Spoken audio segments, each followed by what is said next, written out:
From Richmond Raceway, just off Interstate 95, the Monday Night NASCAR Xfinity Series is ready to roll around this three-quarter-mile battlefield in a state that has been the birthplace of 8 presidents of the United States. Good evening, everyone, and welcome to the Independence Racing Network.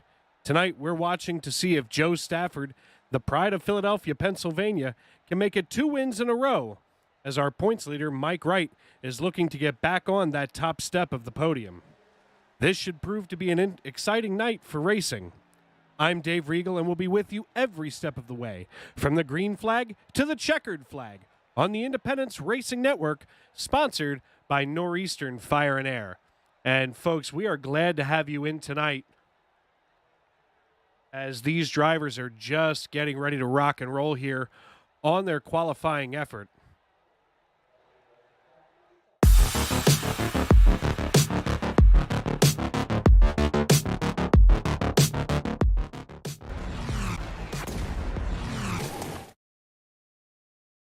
And right now we see atop that leaderboard, Carlos Ramos, and definitely a newcomer to the Xfinity Series is Carlos in his number 97 Toyota. We'll take a look at him quick.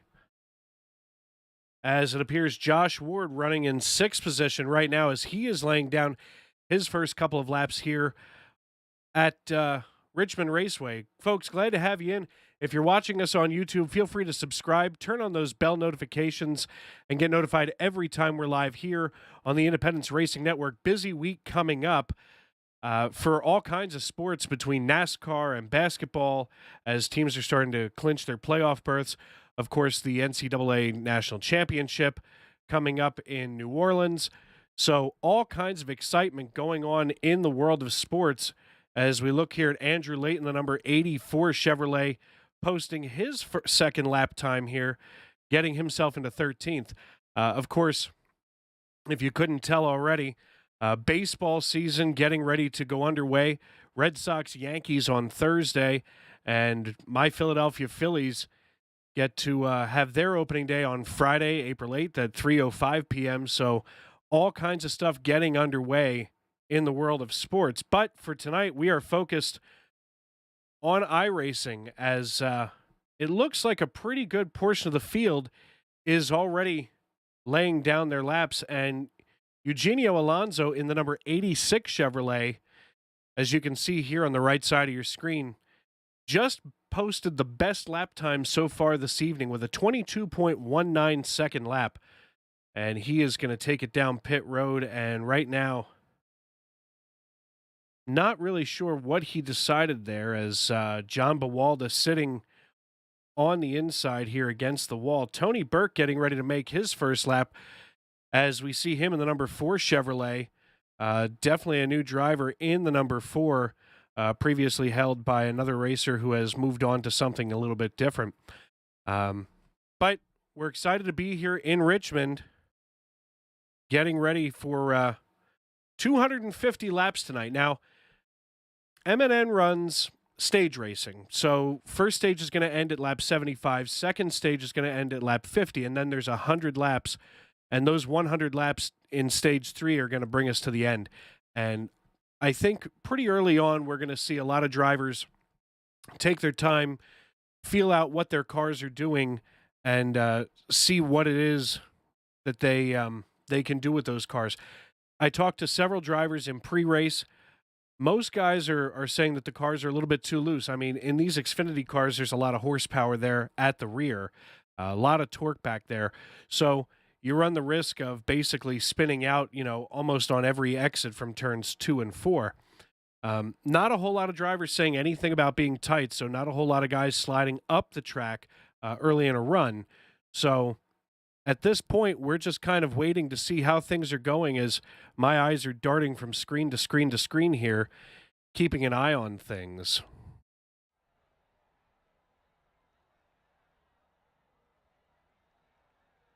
Just a quick look here at your top 5 in points this season so far in the Monday Night NASCAR Xfinity Series here on the Independence Racing Network, brought to you by Buttkicker, RS Button Boxes, and Northeastern Fire and Air. Last season's winner was Barrett Coffey. He is not in the field this evening, so that leaves it up to Mike Wright or Joe Stafford out of Philadelphia. Actually, now that I mention that, I do not see Joe Stafford on the leaderboard at all. So I guess he's not going to try to make this 2 in a row tonight as he won last week at Circuit of the Americas. But your top 5 in points are Mike Wright with 1 win, 4 top 5s, and 6 top 10s. Bobby Blazer is in second with 1 win, 5 top 5s, 5 top 10s, and he's 45 points behind your points leader, Mike Wright. Third position is John Bawalda, followed by Bob Nestor in fourth, and we have a tie for 5th position right now between Dakota Cave and Alex Princeton. And also Alex Princeton inconspicuously missing from tonight's starting lineup.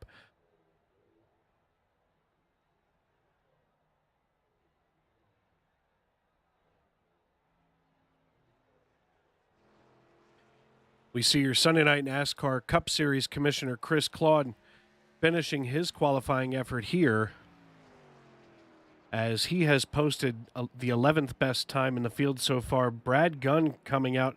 Tim Trowbridge, a Monday Night NASCAR Xfinity Series regular, just pushed himself all the way up to 6th position as he is now on his second qualifying lap here at Richmond Raceway. And as I mentioned, we are just off of I-95, so if you fought the traffic to get to the track tonight, these guys out here on the racetrack will certainly be fighting traffic all around them. And it looks like we will start with about 27 drivers on the leaderboard.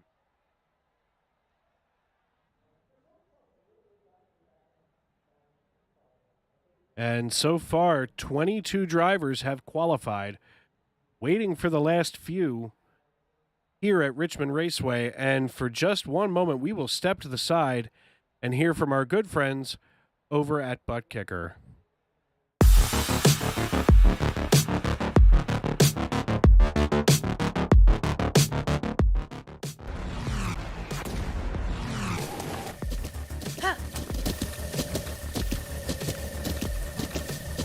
With the Buttkicker Gamer 2, what you see and what you hear is what you feel.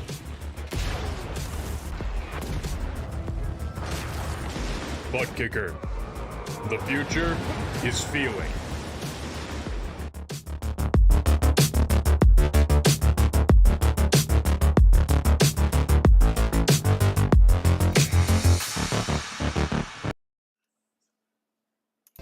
In 2007, Ray Regal had a vision of serving his fellow firefighters' breathing air needs better.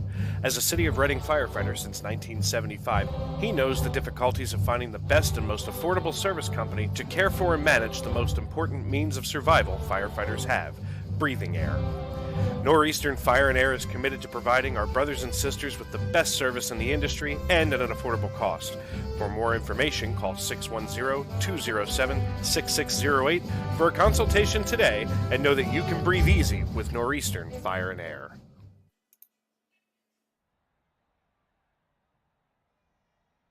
And we welcome you back to Richmond, Virginia, and the Richmond Raceway, as qualifying has about 30 seconds left for this evening. And so far, it doesn't look like we will have any other takers here in tonight's qualifying effort. Folks, if you're just tuning in, I'm Dave Regal here at the microphone on the Independence Racing Network, bringing you Monday Night NASCAR's Xfinity Series Racing on iRacing.com. And if you are watching us on YouTube, feel free to subscribe and turn on those bell notifications so you can be notified every time we go live. And give us a shout in the live chat here on the side of your screen so we can know who you're pulling for and who you're hoping to see tonight on the Independence Racing Network bring home that checkered flag.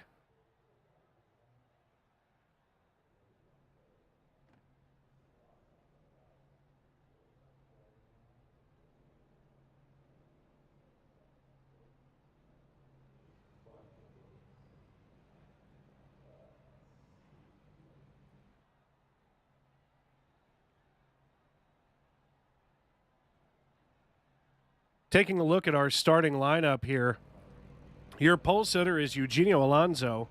followed by Bobby Blazer, Bob Nestor in the number 29 Toyota Camry, Toyota Supra.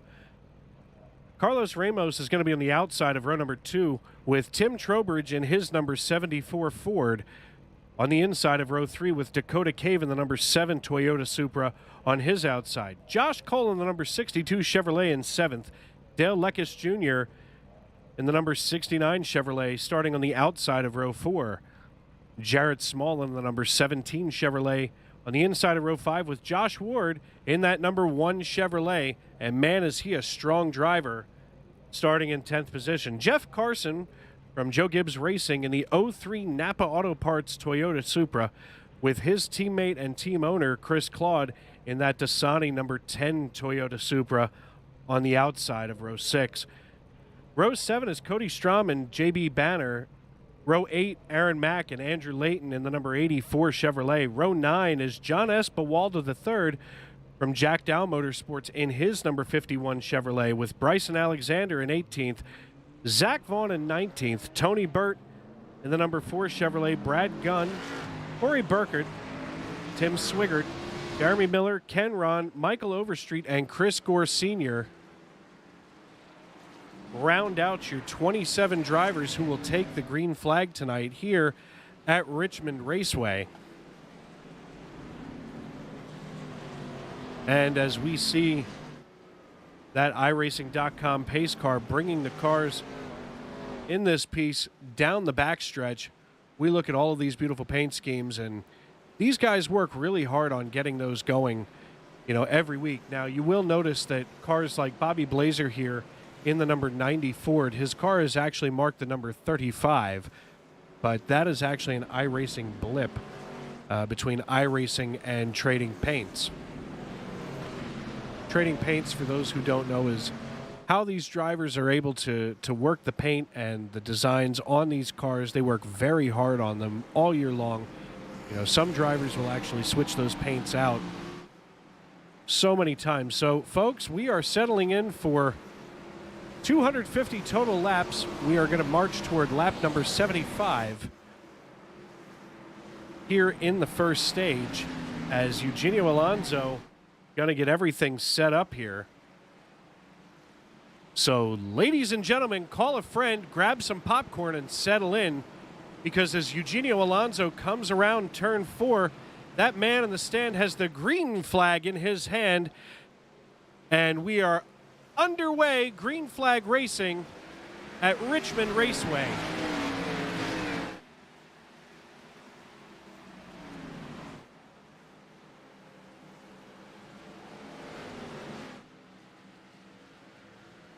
And right now we see Bobby Blazer chasing down Eugenio Alonso in that number 86 Chevrolet as Blazer tries to get just about as close as he can. Looks like he is going to try to make a move early.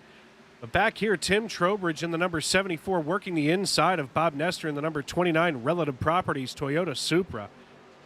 Bob, of course, your Monday Night NASCAR Xfinity Series commissioner, now being worked over by Dakota Cave. Looks like Bob is going to be playing it pretty cool as we are 2 wide here, about 2.5, almost 3 rows deep, as now Dakota Cave trying to hold off Nestor, and Nestor lets off the throttle here as they go into turns 1 and 2. Of course, right behind him, Josh Cole working the inside of Dale Lekis Jr., and we can see Cole working that left rear quarter panel, and it looks like he is going to be giving him a run for his money. We drop back to Jeff Carson in that 03 Napa Auto Parts Toyota Supra as he has gotten himself into 11th position, but is now part of this knot of cars following Josh Ward and Jarrett Small. Josh Ward in that green and black number 1 Chevrolet on the low side, now trying to work over Jarrett Small in that number 17 pink and black Chevrolet as he secures the spot away from Jarrett Small. It appears that Ward is going to run away with that position. Ward now running in 10th position, down 1 from where he had qualified.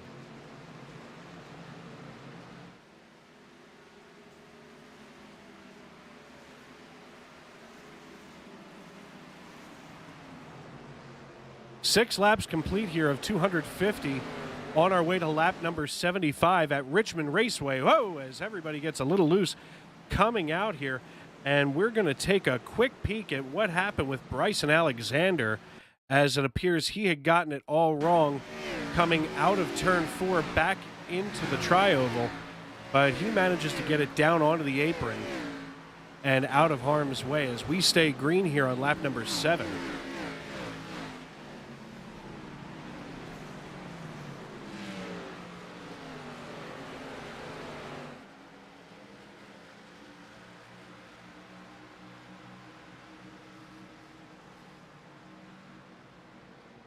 Right now, it looks like your race leader is still Eugenio Alonso in the number 86 Chevrolet, being chased down by Bobby Blazer in his number 90 that is painted number 35 Ford. And looks like Bobby's not willing to give up any space, as he's running about 0.2 of a second behind Alonso. And Bobby Blazer, of course, has already gotten himself a checkered flag this season. Eugenio Alonso, in what I believe to be his first start in the Monday Night NASCAR Xfinity Series, holding off Bobby Blazer.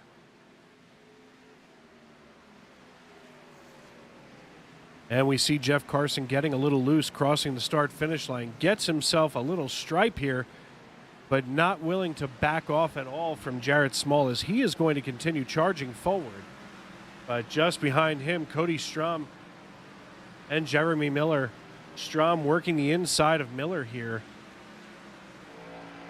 as it looks like Jeremy Miller in the number 44 black and yellow Chevrolet going to work the inside of Strom, gets against the yellow line and holds that line.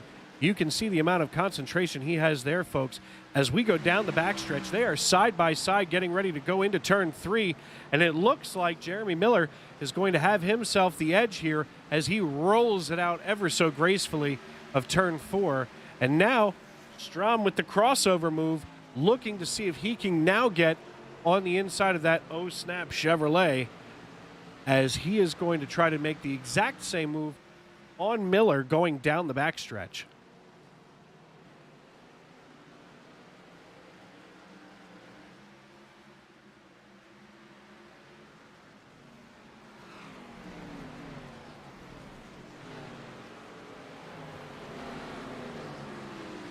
Folks, if you're just tuning in, we are on lap number 13 of 250, marching toward lap number 75 here in Stage 1 of Monday Night NASCAR Xfinity Series Racing on the Independence Racing Network, bringing you iRacing.com's most exciting Xfinity Series action. And if you are watching on YouTube, feel free to give us a shout in that live chat. Let us know who you're pulling for. And subscribe, turn on those bell notifications. Give us a like, as that really does help the algorithm on YouTube and get these drivers, your friends, family, co-workers, more views and exposure here in the iRacing community. Monday Night NASCAR is part of the Sunday Night NASCAR family of racing series. And when I say family, I mean these guys a lot of times are driving together 3 nights a week, which is a lot, especially when you consider most of us have full-time jobs or families, wives, kids, what have you. So these guys dedicating a lot of time to this sport, and, you can scoff if you'd like, but this is absolutely a sport. iRacing and sim racing in general is probably the only sport that you can truly simulate to a pretty strong degree, as Josh Ward is simulating passing Josh Cole here, and now they are neck and neck, side by side, going into turn 1 here on lap number 17, as Josh Ward gets the pass and brings Jarrett Small with him, but Jarrett Small not able to keep it together behind Josh Ward, as now we have a little bit of a diamond pattern here with Jeff Carson in the 03 Toyota closing that diamond in. Anyway, iRacing, sim racing in general, is one of the few things on earth that you can truly simulate from your home, just like what the drivers do. I mean, to be completely honest, NASCAR uses iRacing for its simulation purposes. Especially during the pandemic in 2020, when things were at their height. I mean, NASCAR wound up holding iRacing events for the professional drivers and broadcasted them live on Fox with Mike Joy and Jeff Gordon and the crew, you know, bringing you what on TV, yes, you can tell that it's a simulation, but my oh my, you look at these beautiful graphics and things, and it's not just the graphics, but these tracks are all laser scanned to give a better representation of what it's like in real life. So not any way possible can you do that with Madden or with MLB The Show or with RBI Baseball, NHL, none of those things. You know, you don't have a football, a digital football that you can throw, but you can build a racing rig in your home with 1 to 3 monitors and surround yourself and completely immerse yourself in the world of racing. So a couple of drivers now have gone a lap down as Eugenio Alonso and Bobby Blazer continue to blaze the way, as Zach Vaughn in the number 91 is now down 1 lap, and Corey Burkett down just about 2 laps as he is hanging on for dear life in the number 13 Ford.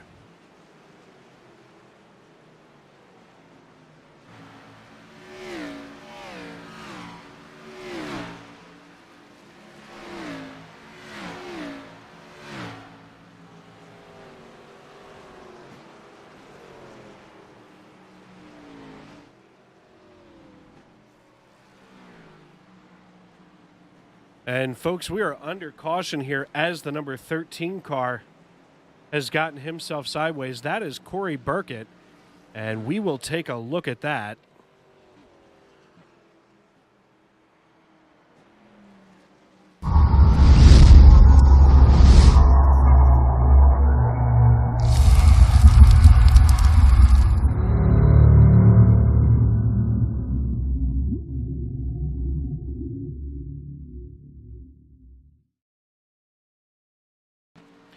And we see Burkett here in the middle of your screen coming out of turn 2, bounces up against the wall and just pirouettes himself, holds his brakes very well, which is something that not too many drivers are patient enough to do, and we can see him waiting for all this traffic to come by him,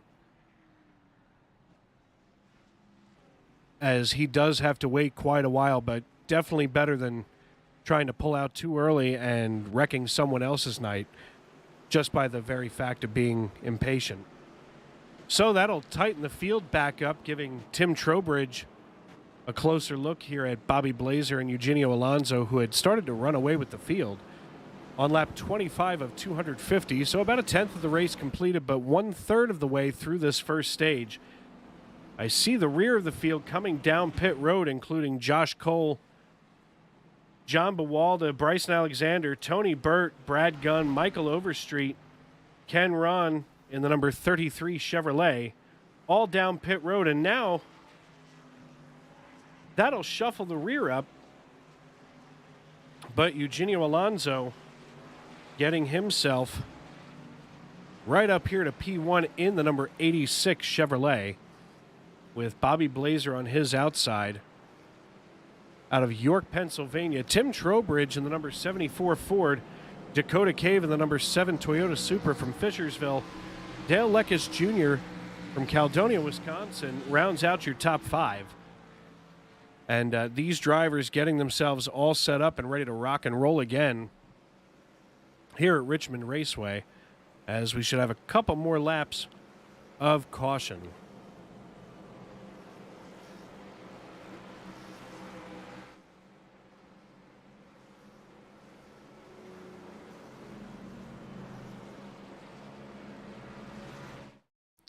Folks, I want to welcome you into the broadcast booth. I'm Dave Riegel here at the microphone. Glad to have you in with us.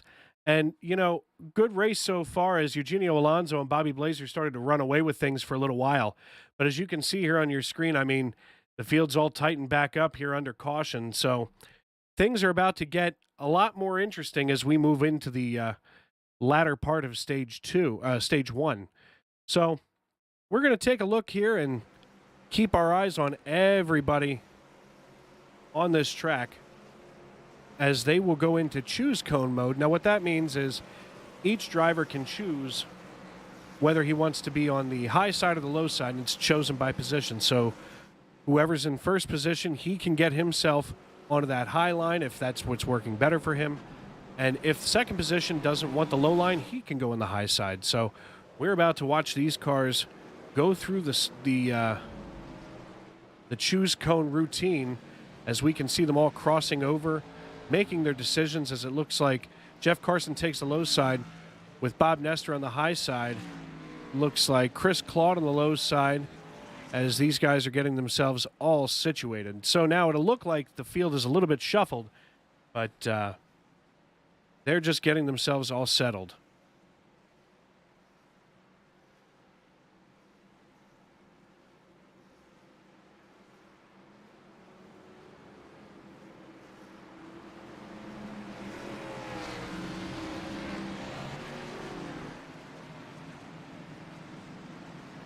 And as the pace car dives down pit road, we are back under green flag racing on lap number 28 here at Richmond Raceway. Eugenio Alonso jumping out to an early lead, but Tim Trowbridge definitely going to be in hot pursuit here as Trowbridge is now trailed by Bobby Blazer. Trowbridge holding Blazer off as best as he can. Blazer not able to get around him, but Trowbridge not able to get down to throw that block in front of him to take that line back. So Trowbridge is going to have to rely on getting a run out of the exit of turns 2 and 4 to see if he can get a little bit of separation between himself and Blazer in that number 35 painted Ford. And Tim Trowbridge does manage to secure the spot away from Blazer, and now he puts Eugenio Alonso in his sights.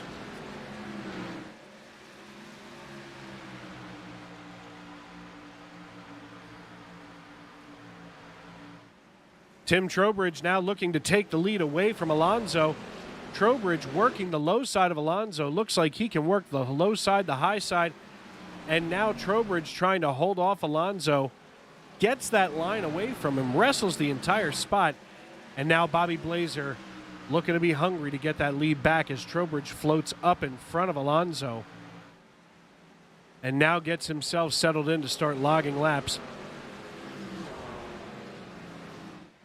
And running away with a little bit of a lead here. And we take a look back here at the 31 of Aaron Mack and the 62 of Josh Cole as these drivers have formed what I like to call this diamond pattern. Is that knot of cars, about 5 of them, 4 of them together. Now we see here the 53 of Cody Strom working the inside of Bob Nestor in the number 29 Relative Properties Toyota Supra. And Nestor hanging out there on the outside, not wanting to get too close, give him plenty of room, because he knows that here on lap number 33, he still has a ton of time left.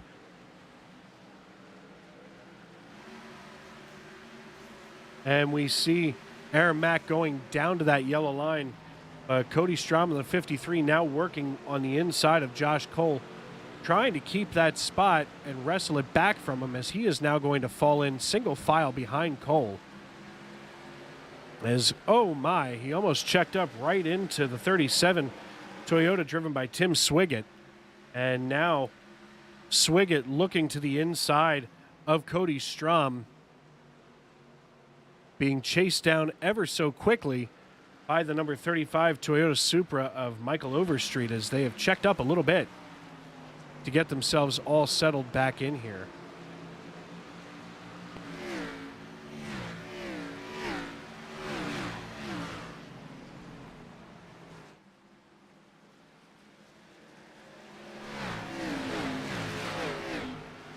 Bobby Blazer has wrestled the lead away from Tim Trowbridge, and it looks like Trowbridge has dropped all the way back to 5th, so we're going to see exactly what might have happened here.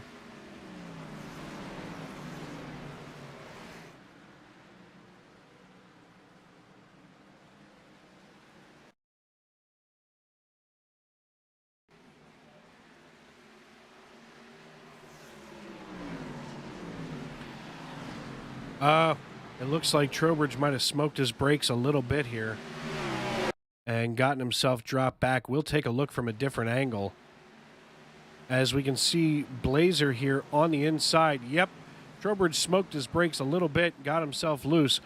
But Tim is definitely the kind of driver that I'm almost positive will get himself back onto the pace and be charging back up front anytime now. But Bobby Blazer in the number 90 Ford that's painted with the 35 is leading this piece here on lap number 39, headed toward lap number 75. And folks, you are watching Monday Night Xfinity Series Racing on iRacing.com. I'm Dave Regal here in the broadcast booth with the Independence Racing Network. If you're watching us on YouTube, feel free to subscribe, please. Turn on those bell notifications. Give us a like if you like what you're seeing. As we see Bobby Blazer leading the field here, we take a look back to Dale Leckis Jr. in the number 65 Chevrolet. Dale Leckis, a driver in real life, is very experienced behind the wheel. One heck of a racer, and hopefully we get a chance to talk to him at some point this evening, as he is now working himself in sixth position, down 2. But right now, big mover of the night is in this 44 car driven by Jeremy Miller. Jeremy Miller in that black and yellow 44 has gotten himself all the way up into third position, up 20 spots from where he began the race. So congratulations to him for fighting this hard, because I'll tell you what, coming from 23rd to 3rd is a lot of work at this particular racetrack. There's not a whole lot of room out here, and Jeremy Miller definitely getting it done here at Richmond Raceway. And we look back at your former race leader, Tim Trowbridge, now running in 5th position, which does happen to be where he qualified. Probably going to be taking his time here as we get just over 30 laps from our stage break. And with that, we do want to step aside and hear from our good friends over at Buttkicker and Northeastern Fire and Air.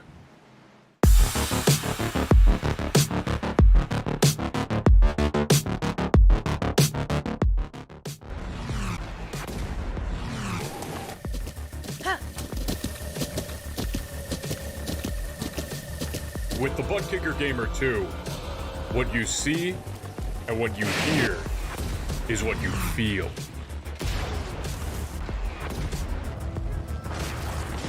Buttkicker, the future is feeling.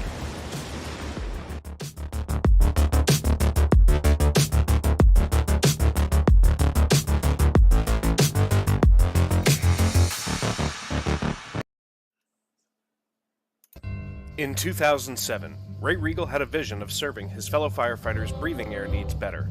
As a City of Reading firefighter since 1975, he knows the difficulties of finding the best and most affordable service company to care for and manage the most important means of survival firefighters have: breathing air. Northeastern Fire and Air is committed to providing our brothers and sisters with the best service in the industry and at an affordable cost. For more information, call 610-207-6608 for a consultation today, and know that you can breathe easy with Northeastern Fire and Air. And we welcome you back here to Richmond Raceway. Right now, Dakota Cave chasing down Carlos Ramos in the number 97. That 7 car doing what he can to try to get around Ramos as he gets a run on him here in turn 1 and 2, but can't seem to close the deal as Ramos gets one heck of a run down the backstretch going into turn 3. So Ramos definitely has a different breaking point than does Dakota Cave. But these two Toyotas exchanging blows left and right here on lap number 49, headed toward lap number 75 in stage 1. And folks, I keep talking about these stages, and if you weren't with us earlier on, these races are 100% length. These are the same length races that they race in the real Xfinity race on a Saturday. And of course, those races are broken down into stages, so we break them into stages here on iRacing. At lap number 75, once that 10th place car, as we see Dakota Cave wrestle away 7th position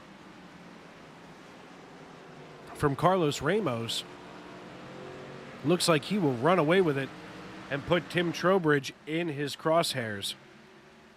Once that 10th place car crosses to start his own lap number 76, the field will freeze, a caution will be thrown, And more chances than anything, we'll see some stage break pit stops. Folks, glad to have you in. I see quite a few people watching this evening. Give us a like, turn on those bell notifications, subscribe to us here at the Independence Racing Network. That does help with the algorithm on YouTube. Gets your friends and family some more eyeballs on them from elsewhere in the iRacing community, as many of these drivers are more than capable of getting to the pros. And I'm taking a look here at Josh Cole in the number 62 Chevrolet, and Josh Cole working his way up to the 39, driven by Michael Overstreet. So this Chevrolet has that Toyota Supra in his crosshairs as we are on lap number 53 of 250. And just in front of him, Josh Ward and Jarrett Small going at it, hammer and tongs all over again. Josh Ward, quite a good driver. I know he can hold that line very well, and right now he's asking Jarrett Small if he can hold his own. But it looks like we are now 3 wide as the number 39 gets just a little close, a little too close to comfort, or a little too close for comfort to Josh Ward, and squirts him right up in front of the 62 and the 39. As Josh Ward, like I said, very skilled driver, managing to hold that steady through the 3 wide situation, which, you know, it may look exciting to those of us here watching at home. But, and it looks like Josh Cole gets it all wrong coming out of turn 2. We are going to take a look at that, folks, as we are under caution on lap number 56.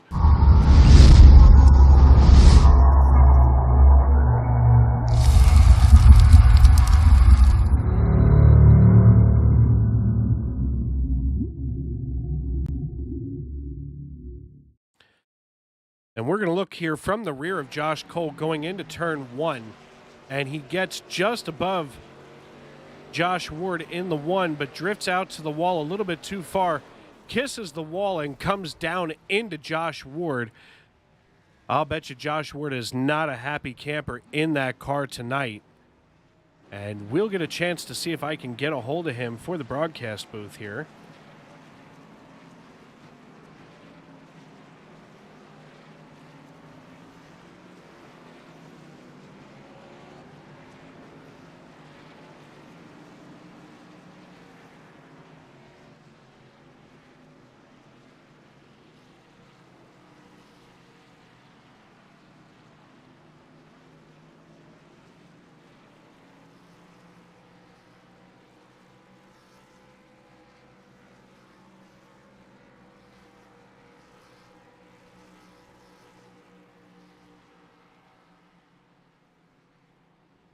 Sorry, Joe. Josh Ward, Dave Regal up in the broadcast booth. You got a copy, brother?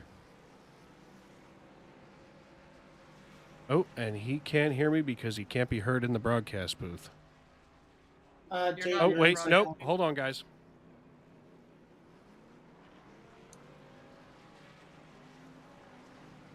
Sorry about that, folks. Technical difficulties. Josh Ward, Dave Regal up in the broadcast booth. You got a copy, brother?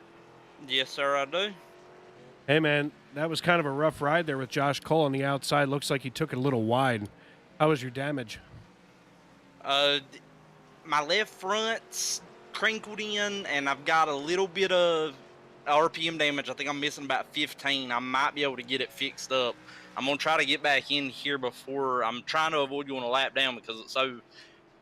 I mean, we know that the caution's coming up later, and I don't know quite if I can expect the lucky dog position too much, but I'm just going to work with what I got for right now. I think I might be able to be viable. Probably not a top 5 car anymore, but I might be able to stick around in the top 10. Yeah, man, that was a tough break, but glad to see you didn't have too much damage. I mean, 15 RPMs here, you know, not that bad, to be honest with you, especially because most guys are talking about being loose, so that might be just enough to keep you, you know, stuck down to the racetrack, as I see you are coming back down pit road.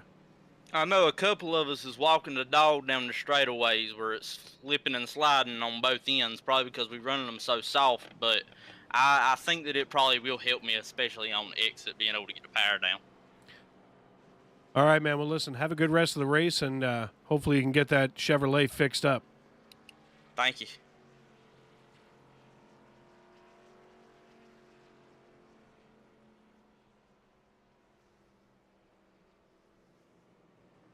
And ladies and gentlemen, that was Josh Ward from Cyclone Motorsports and driver of the number 1 Chevrolet. And we see him sitting down there on pit road. But that shuffles things around here at the top of the field as we are 1 to go to green. And Bobby Blazer, Jeremy Miller, Eugenio Alonso, Dale Leckis Jr., and Tim Trowbridge, your top 5.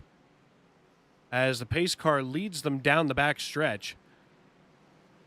You'll have to forgive me for the little technical difficulty. I had forgotten to move myself back down to that voice channel. So things happen, no big deal.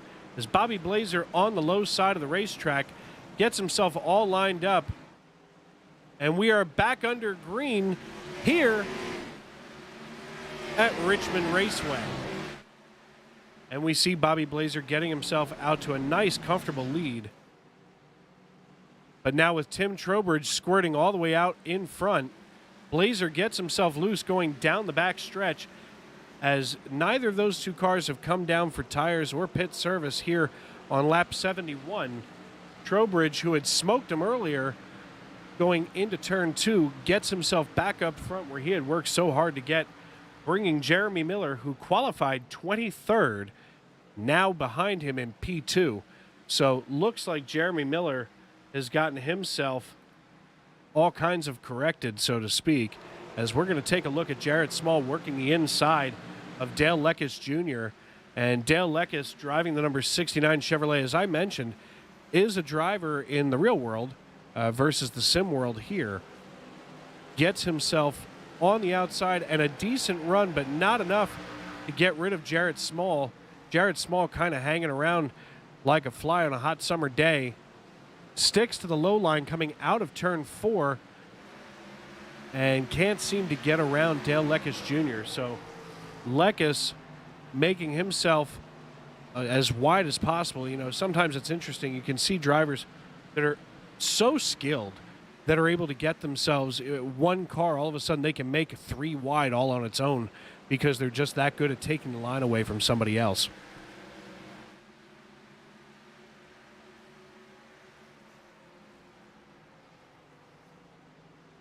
Your race leader, Tim Trowbridge, with about 0.2 of a second over Jeremy Miller. And Jeremy Miller has that car dialed in, and Miller starts to look toward the inside of Trowbridge, maybe to get himself set up here on lap number 66 to get ready to take that lead away.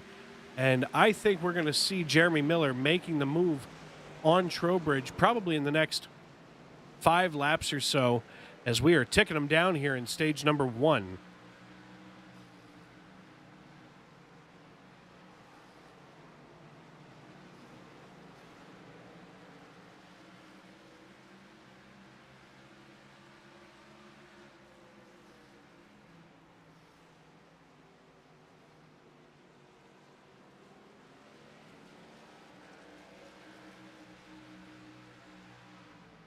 And we see Jeremy Miller now working the inside of Tim Trowbridge. I don't want to take away from this battle, folks, because I'll tell you what, they are now side by side at the start-finish line going into turn 1. And I'd be willing to bet that Trowbridge, who generally tries to run a very clean race, is not going to give it up easy, but at the same time doesn't want to wreck that car this early in the race, as now Miller trying to look on the inside yet again, can't get the run on Trowbridge, but is being chased down like somebody who owes him money, like he owes Bobby Blazer money, that is, through the front tri-oval area. And Tim Trowbridge holding that lead, and right now Trowbridge is hoping that Blazer can start to distract Miller here, as we have a 3-way battle for the lead on lap number 69 of 250.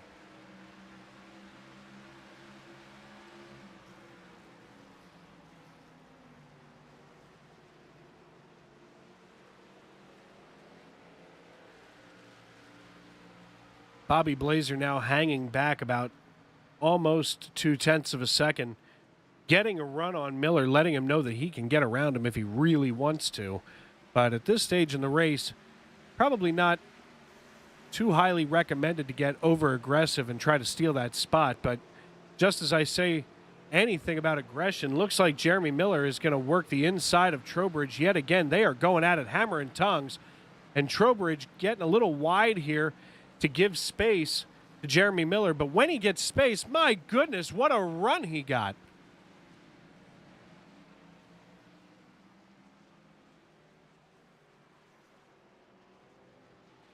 As it appears, Chris Gore Sr. crashed, which brings out the end of stage number 1. So we'll take a look back here at what happened with Chris Gore Sr.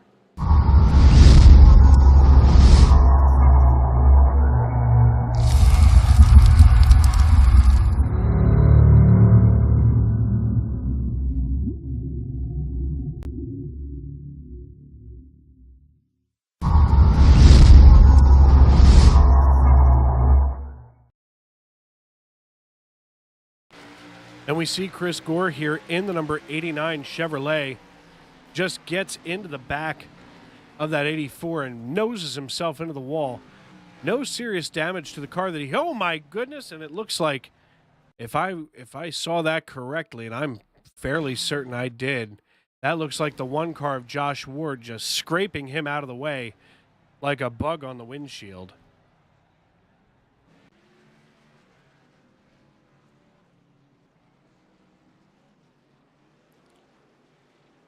And that will absolutely shuffle things around here, as it looks like Jeremy Miller should be your stage 1 winner, with Tim Trowbridge in second, Bobby Blazer in third, Eugenio Alonso in fourth, Dale Eckes Jr. in fifth, Dakota Cave sixth, Jared Small, Carlos Ramos, Jeff Carson, Bryson Alexander should round out your top 10, as there are 2 cars that did not come in for pit service, and that is JB Banner and Jeremy Miller.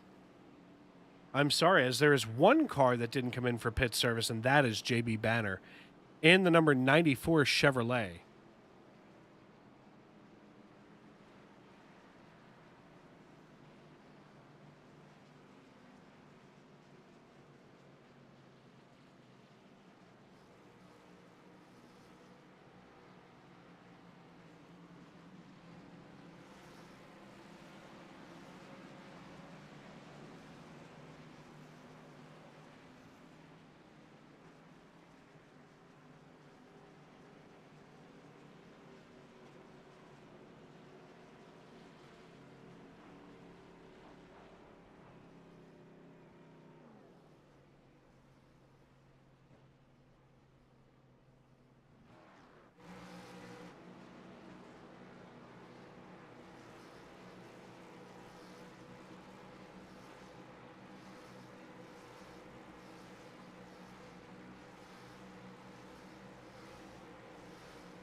Just want to get everything restarted here with Jeremy Miller and Eugenio Alonso on row 1, Bobby Blazer, Dale Eckes Jr., Dakota Cave, Carlos Ramos, Jared Small, Jeff Carson, Zach Vaughn, and Michael Overstreet round out your top 10, as we are about to go back green flag racing here at Richmond Raceway. The pace car lights are off, and we are going to see that pace car bring the field through turns 3 and 4. He dives off, and Jeremy Miller has his finger on the trigger, getting ready to pull it. He does, and the man in the stand with that green flag in his hand waves it, and we are back underway racing at the beginning of stage number 2 at Richmond Raceway. Fans, right now, we want to let you enjoy all of the sounds of this race, so turn it up.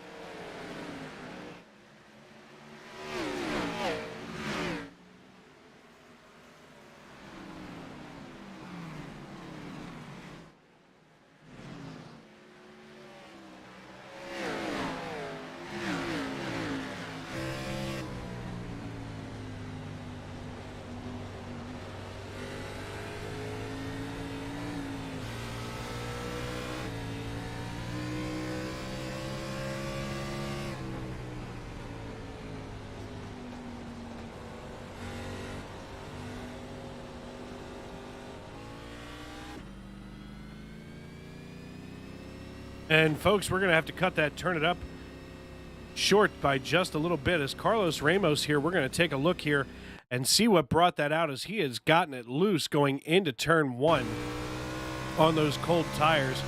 We see him getting ready to make the entry into one, and the car just completely snaps loose on him, and he backs it right into the wall, but fortunately doesn't take anybody else with him. And we'll take a look at that from another perspective here.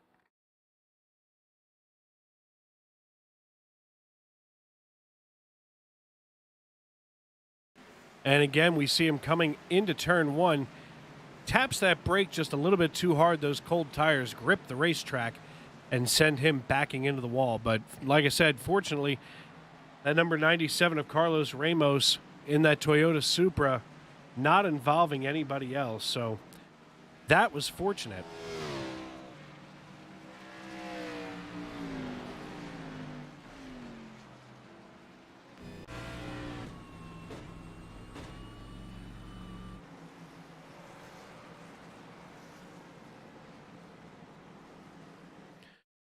And folks, want to welcome you back inside the broadcast booth. I'm Dave Regal with the Independence Racing Network.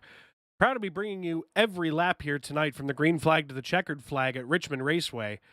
And I'll tell you what, so far, really good races. We just had started stage number 2 here when cold tires from Carlos Ramos had brought this caution out. And quite frankly, not a whole lot going on otherwise. Nothing serious has happened yet. I know last night in the Cup Series race, there were quite a few wrecks that had brought down a lot of the field, including myself twice. But that's Richmond. That's short track racing. And right now we're kind of in the breadbasket of NASCAR, where we get to the southeastern U.S. and, you know, I mean, Virginia being a mid-Atlantic state, we're right there on the edge. And next week we go to Martinsville, and that's the heart of racing. You know, especially short track racing, kind of a parking lot, as, you know, depending on how many drivers we get next week, as we are 27 strong this evening, that length of cars can get all the way around the track, you know, from stem to stern. So definitely going to be interesting next week at Martinsville. Of course, a lot of things going on in the sports world right now, as baseball getting ready to be underway. Go Phillies. That's Friday. Thursday is the official opening day, as the Red Sox and Yankees take the field, and they will be over on ESPN.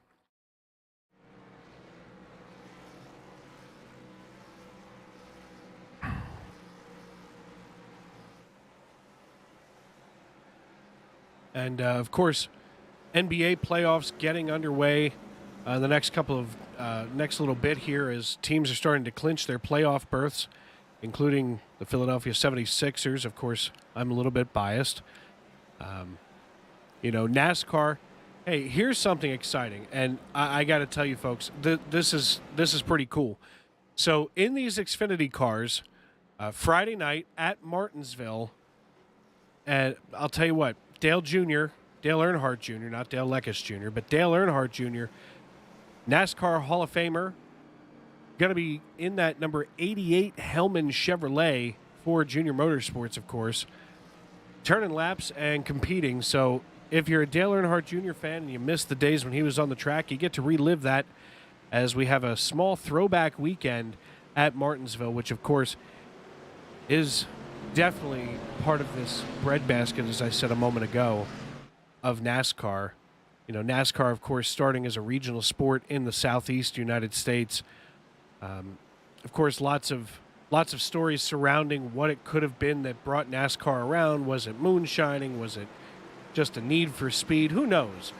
But all that being said, it doesn't matter now, as we are getting ready to go green here at Richmond, as that flag stand waiver gets things moving, and Jeremy Miller getting himself out to one heck of a healthy run here,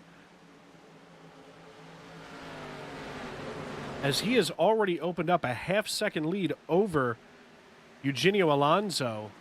And Alonso now holding off Dale Leckis Jr., our own Dale Jr., if you will, and Bobby Blazer. So Eugenio Alonso has his hands full, as Dale Leckis and Bobby Blazer are going to be going at it hammer and tongs here behind him, side by side, going back down the back stretch here. And, you know, one of the things that I always like to see especially here on iRacing, is you can always tell what's an older track, what's a more historic track, when you can see right here on the side, on the outside wall, that red and white kind of candy cane looking striping. To me, that always says this is an older track with a lot of history locked up in it. Of course, everybody's seen the clip of Dale Earnhardt Sr. calling Richard Childress on the radio saying he's going to be busy for a minute, and Dale Earnhardt Sr. in what is essentially the iRacing.com 1987 Chevrolet Monte Carlo, cleaning his own windshield, as NASCAR in that era was a completely different ballgame. So we definitely don't see any of today's drivers crawling out their own windshield to grab that tear-off tab. But, you know, back then, hey, my windshield's dirty. I can't see. There's dirt everywhere. Got to wipe it off.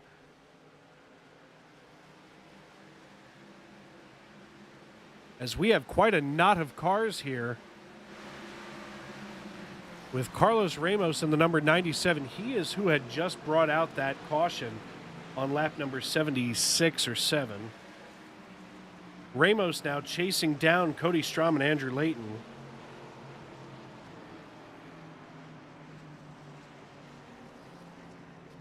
And we are under caution again, as it looks like Tim Trowbridge, Tony Burt, Josh Ward have all gotten themselves together here. We'll take a look and see what we can find for you.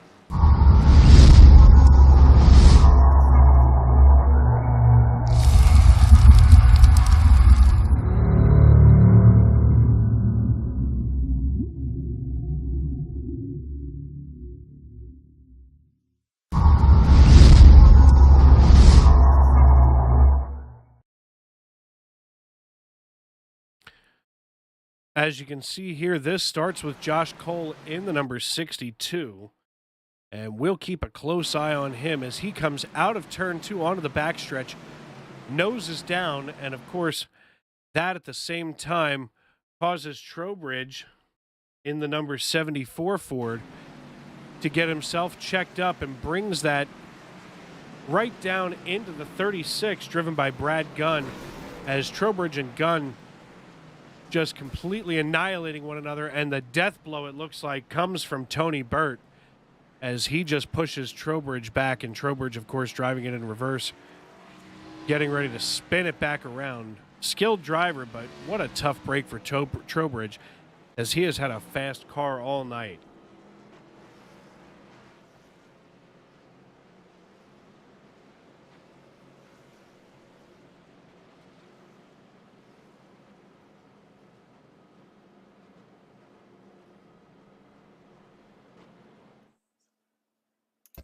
In 2007, Ray Regal had a vision of serving his fellow firefighters' breathing air needs better. As a City of Reading firefighter since 1975, he knows the difficulties of finding the best and most affordable service company to care for and manage the most important means of survival firefighters have: breathing air. Northeastern Fire and Air is committed to providing our brothers and sisters with the best service in the industry and at an affordable cost. For more information, call 610-207-6608 for a consultation today, and know that you can breathe easy with Northeastern Fire and Air.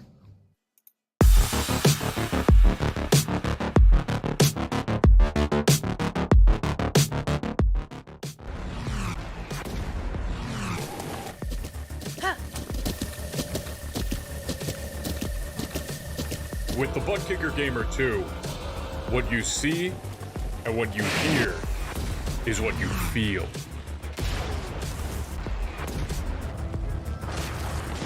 Buttkicker, the future is feeling.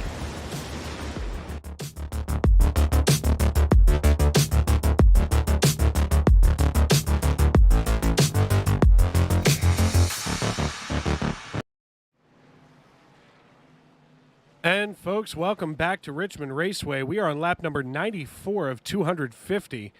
We are marching toward lap 150 to conclude stage 2. But before we can get there, we've got to make it through about these next 57 laps.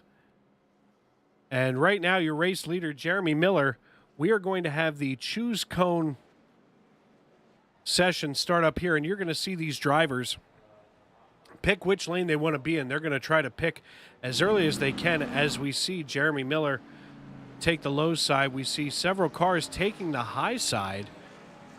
As I say that, Jeff Carson dives down to the low side, as well as Bob Nestor in the number 29 Relative Properties Toyota Supra. And that should shuffle the field around. So just about even, as we've seen some guys decide to take the low side, some the high side, with a pretty even split.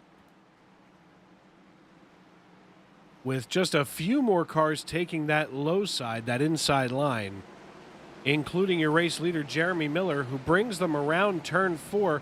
The pace car dives down pit road, and we go back under green here at Richmond Raceway, and we can see Jeremy Miller getting himself a heck of a run here as the 69 of Dale Leckis is loose. My goodness. Gathers himself back up, but is now being shuffled back and has himself in about 5th position now. Still up 3 from where he qualified in 8th, but Dale Leckis definitely not a happy camper after that car broke loose.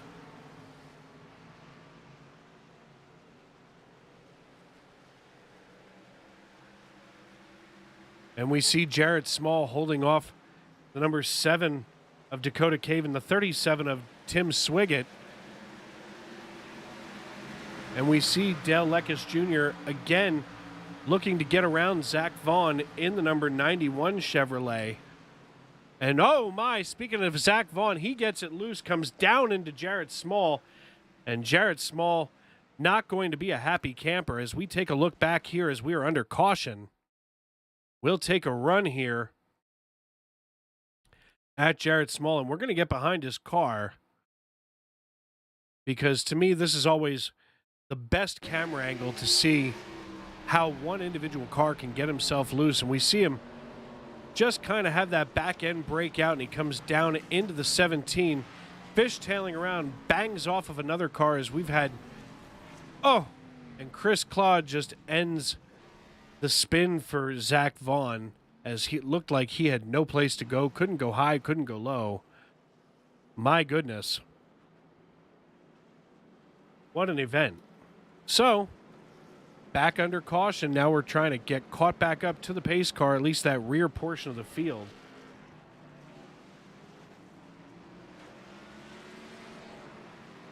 As we see Bob Nestor getting around the 33, trying to encourage him to get moving. The 33, of course, driven by Ken Ron. As now it looks like we've had a checkup. Everybody trying to get themselves reorganized here at Richmond Raceway. Folks, if you're watching us on YouTube.com, subscribe and turn on those bell notifications. Glad to see so many of you watching tonight as we are bringing you all of this Xfinity Series racing action on the Independence Racing Network. I'm Dave Regal here in the broadcast booth. Glad to be with you as well. And I'll tell you what, we've had some interesting incidents tonight. As you just saw here on lap number 99, the 91 of Zach Vaughn getting it sideways and involving several cars.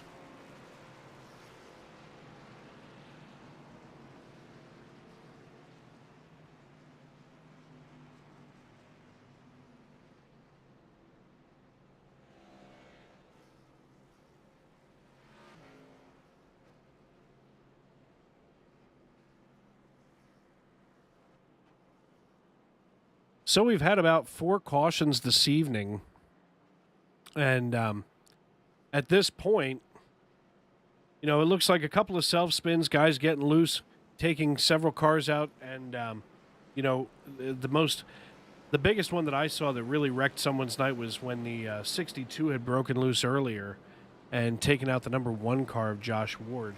Of course, the 60, it was Josh on Josh crime there, as Josh Cole has decided to put it on the hauler tonight, but Josh Ward running 2 laps down, running in 21st position.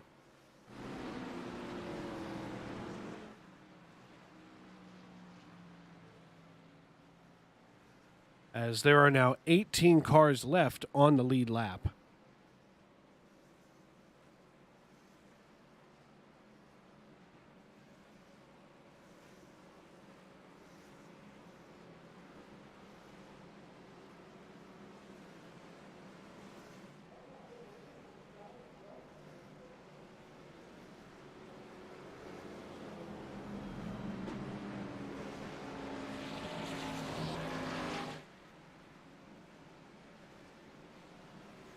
And folks, we're here on the Independence Racing Network every Monday night. And if you like hanging out with me here, you really like hanging out with myself and my partner in crime, Tony Trapasso, over on ESPN, as we bring you the Western States Racing League every Tuesday night at 10:15 Eastern Time over on ESPN. And then on Wednesday night, you're in for a treat. I've got a new broadcast partner bringing you the Way She Goes Racing League. His name is Greg McConey, so if you tune in on Wednesday night, you can meet my new broadcast partner. He will be in the booth with me as Jeremy Miller gets the field back under green, and Jeremy Miller jumping out to a half-second lead over Eugenio Alonso and Bobby Blazer, as these two drivers now going at it hammer and tongs. It looks like Blazer trying to take this outside line. Can't quite get a full run on Alonso in the number 86 Chevrolet, as Alonso working the low side right now of Blazer, and we can see these two drivers going at it. Side-by-side racing here at Richmond is what you came to see, and side-by-side racing is what you're getting right now, as these two drivers are battling it out for second position. And oh my, almost looked like Eugenio Alonso was coming up on Bobby Blazer. Blazer managing to keep it steady. Now gets almost into the rear of Alonso, as these two have really been duking it out now.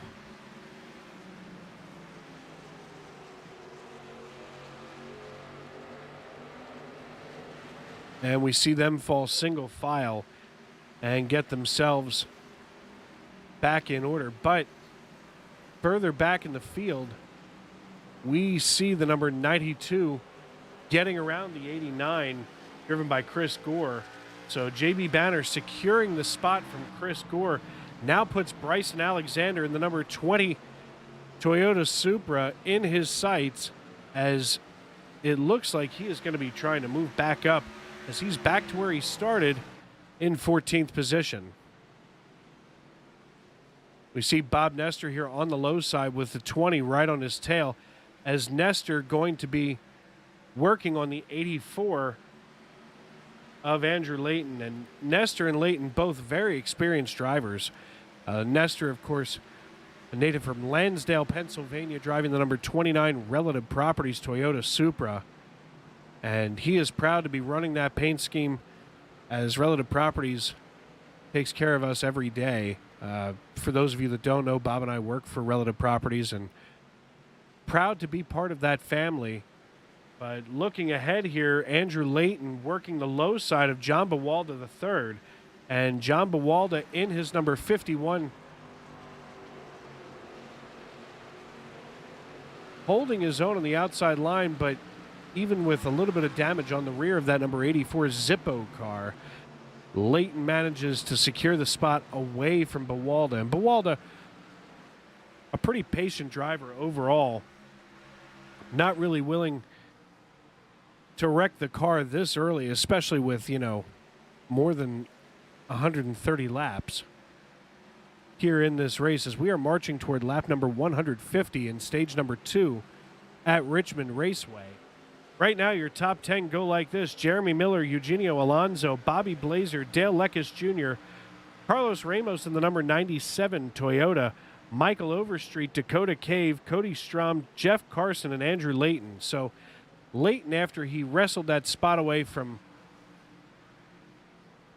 Bryson Alexander and Bob Nestor, gets himself into 10th position, which, of course, if he can manage to hold on to that, get himself a couple of bonus points. And right now, Jeff Carson in the 03 Toyota, sponsored by Napa Auto Parts, gets around the 31 car, driven by Aaron Mack, and Jeff Carson marching toward Cody Strom in the number 53 Ford, running in 8th position. So Jeff Carson in 9th right now, up 2 positions from where he started. Bryson Alexander and Andrew Layton going at it hammer and tongs right now. As Andrew Layton in that number 84 Zippo Chevrolet, you can see it here in the middle of your screen, that white car, chasing down Jeff Carson as best as he can, but Cody Strom going to be in between the two of them.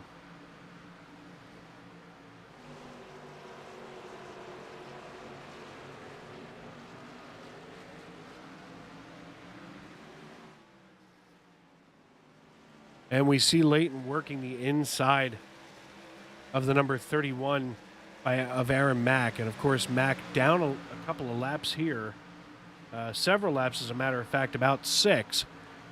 Doing his very best to hold Layton off. But at this stage in the race, I don't think there's much to do except to cede the position and get out of the way, because you don't want to wreck Andrew Layton's night as he is running in the top 10, working on getting those bonus points that, of course, will be awarded to the top 10 at the conclusion of stage number 2.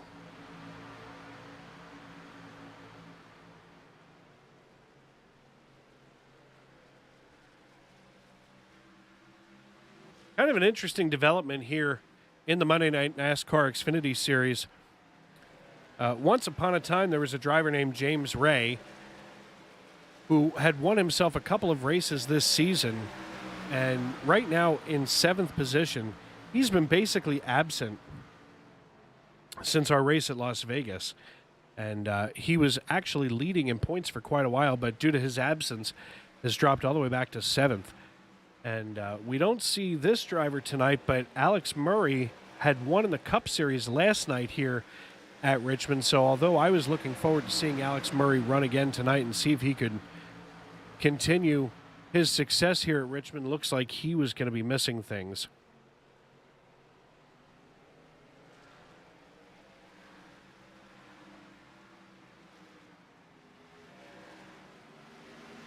And as we look here at the 33 of Ken Ron, working the inside of Bawalda cedes that position to him without too much fuss, as, again, Bawalda doesn't want to get down into Ken Ron, by running a little bit too close side by side. And, to be completely honest with you folks, we're still very early in this race. I mean, once we get to lap 150 and conclude the stage, as it seems like Bawalda may have gotten himself a little loose. We'll still have another 100 laps to get through once we conclude this stage. So still plenty of racing to be done here at Richmond Raceway. No reason to push it too hard, especially with so much to go. I don't think we're going to start seeing guys even push it real hard until we get to about lap 190.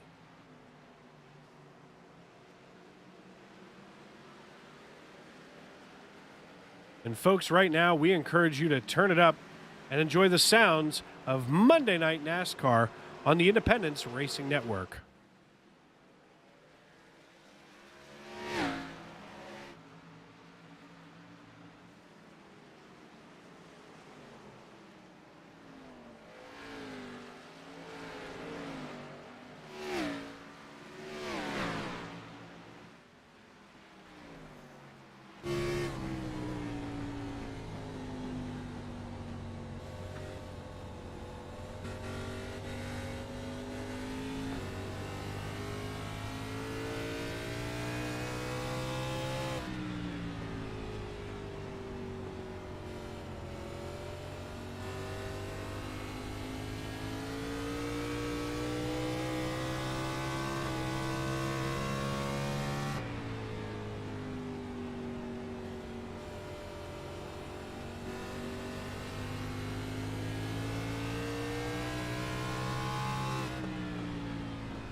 Sorry, folks, technical difficulties.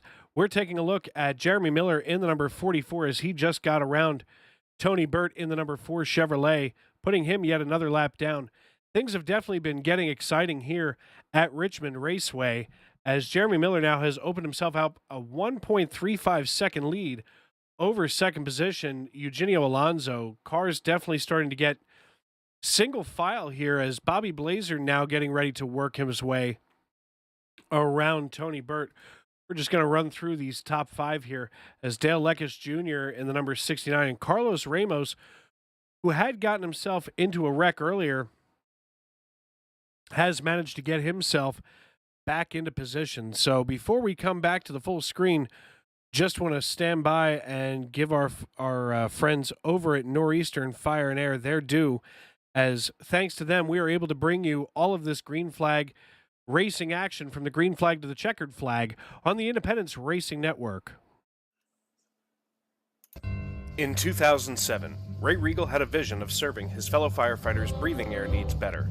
As a City of Reading firefighter since 1975, he knows the difficulties of finding the best and most affordable service company to care for and manage the most important means of survival firefighters have, breathing air. Northeastern Fire and Air is committed to providing our brothers and sisters with the best service in the industry and at an affordable cost. For more information, call 610-207-6608 for a consultation today and know that you can breathe easy with Northeastern Fire and Air. And we welcome you back to Richmond Raceway, where the Monday Night NASCAR Xfinity Series is well underway here on lap number 136 of 250. And these drivers have gotten themselves nice and strung out, single file, which allows for some really good racing once they close in on one another. Right now, taking a look at Ken Ron, who is in a little bit of lap traffic here and working his way up toward Bob Nestor in that number 29 Toyota Supra. And it appears that he is stuck right behind the number 53 car of Cody Strom. So he's got Strom in his sights, but not really able to get around him just yet as they are battling it out for 12th and 13th position. Your race leader, of course, is Jeremy Miller, who has now gotten himself up to a 1.4 second lead over Eugenio Alonso in second position. But Alonso not willing to give up as he is marching toward Miller here at the front of this piece, as Miller is about to put John Bawaldo III down a lap, and that will leave us with 16 cars on the lead lap here at lap 139. Of course, we are marching toward lap number 150. If you're just joining us, thank you for coming in, and if you're not, and you haven't done so yet, subscribe to the Independence Racing Network, turn on those bell notifications, please give us a like. Let us know that you like watching this programming. And as I mentioned earlier, if you like hanging out with me in the broadcast booth tonight, you really like hanging out with me with my broadcast partner in crime, Tony Trapasso, tomorrow night on ESPN, as we will be bringing you all the racing action from the Western States Racing League. As it looks like Leckis is going to get around the number 89 of Chris Gore Sr.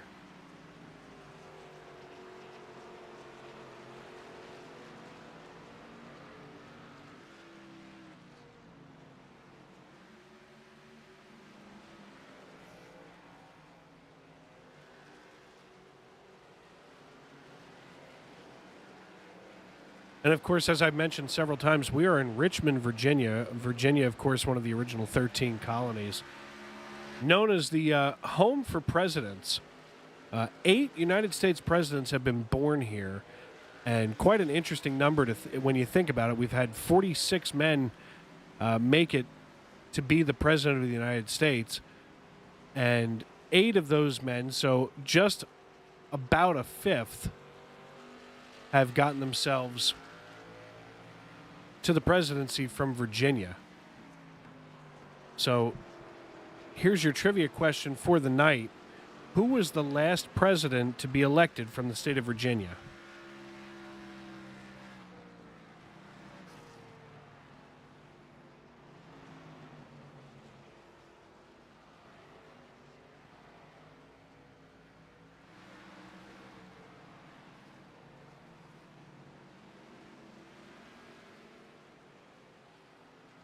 And folks, if you do know the answer to that trivia question, who was the last president from the state of Virginia?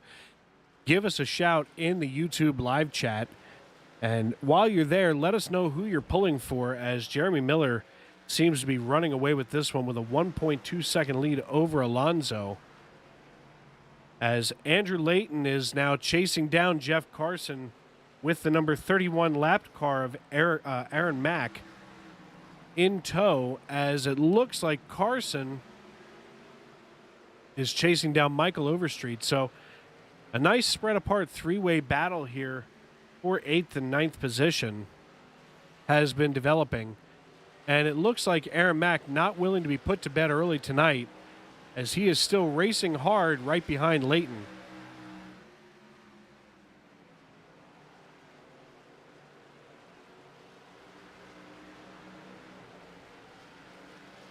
I'll tell you what, folks, watching these cars go at it from 7th, 8th, and 9th position with Jeff Carson right in the middle is something to behold, as these guys have been holding it together all night long. And no matter how much they work, it seems like they just can't get away from one another, as we're at lap number 148, so we should have pit road closing any second now, as we are closing in on the conclusion of stage number 2.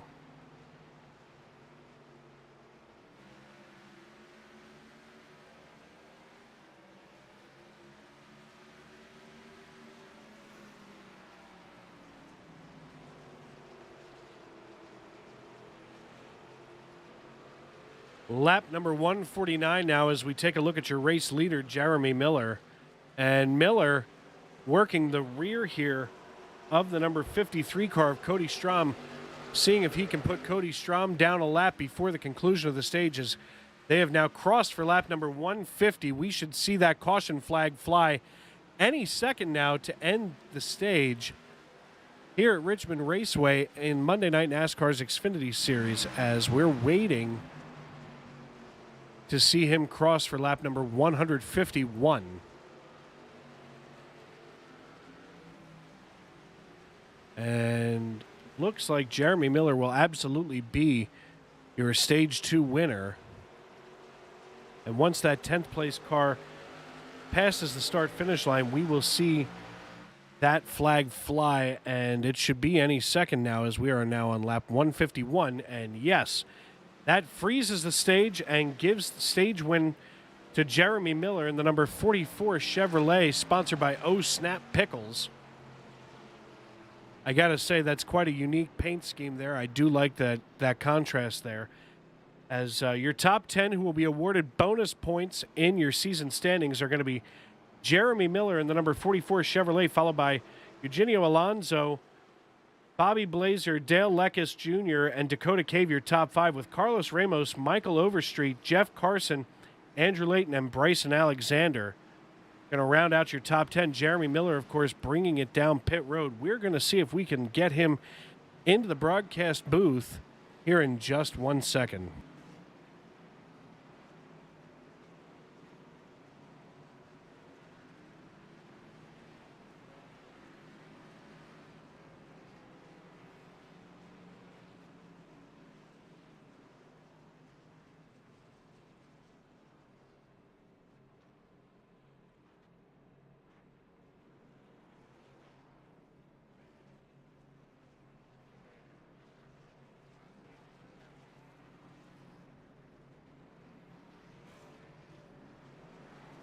Folks, we have a treat for you here. Jeremy Miller, this is...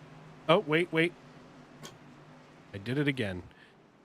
Folks, this is Dave Regal here in the broadcast booth with your Stage 2 winner, Jeremy Miller, who had opened himself up as far as a 1.6 second gap over Eugenio Alonso.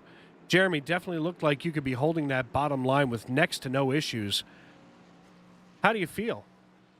Yeah, car's really good. Started 23rd and drove up to second there in that first stage. I think I've passed every car on the track at least once, whether it be lapping them or for positions. That's always a good feeling. Ended that stage there. Did a good job trying to keep my teammate on the lead lap while managing my lead and winning the stage, but it did get a little bit closer than I was probably comfortable with, but the hot rod is just hooked up here tonight. Absolutely, man. I mean, I'll tell you what, man. You know, as I see you here out on the track, I mean, you just look comfortable. I mean, every time I popped into your car, you really weren't fighting the wheel hard. I mean, most guys have been claiming that their cars are loose, but I assume that you have that car set up pretty soft.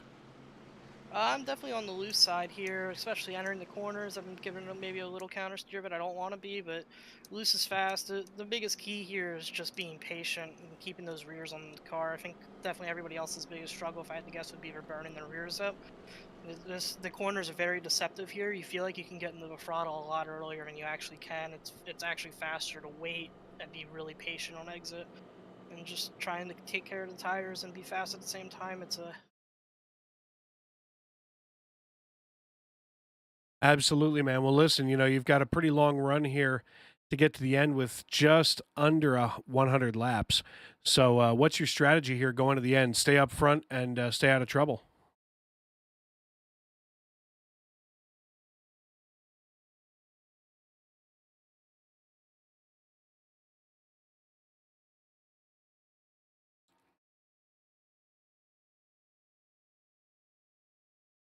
Well, of course, not to put that broadcaster's curse on, but not a whole lot of short runs here as you've had very few cautions compared to last night's cup race. So, as we get you back into your Discord, do want to thank you for swinging by with us. And, folks, that was Jeremy Miller, the winner of Stage 2, as we're going to get him back into his Cyclone Motorsports Discord, as we don't want to distract him moving forward here. As we get ready to go back, green flag racing. Pace car dives down pit road. And Jeremy, with his finger on the button, brings us back. Green flag racing, stage number 3 of Monday Night NASCAR Xfinity Series racing on the Independence Racing Network.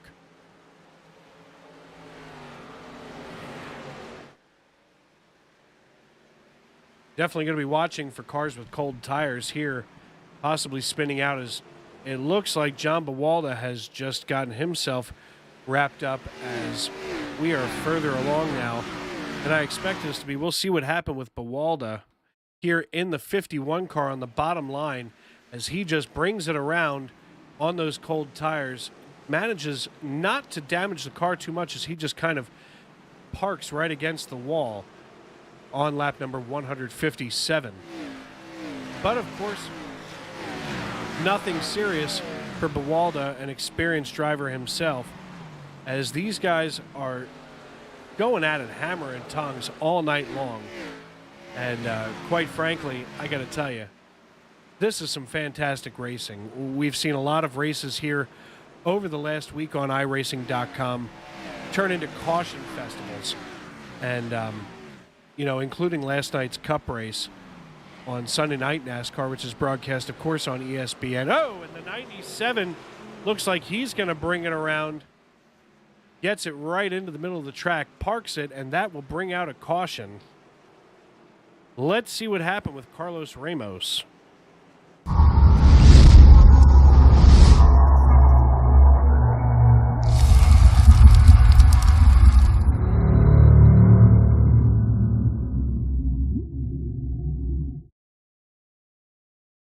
And we see Carlos Ramos here in that pink 97, following, of course, the number 65 of Dale Leckis Jr.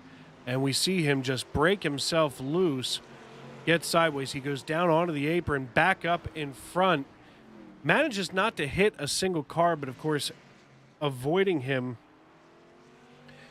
was definitely the name of the game there, as we have yet another caution here on lap number 162.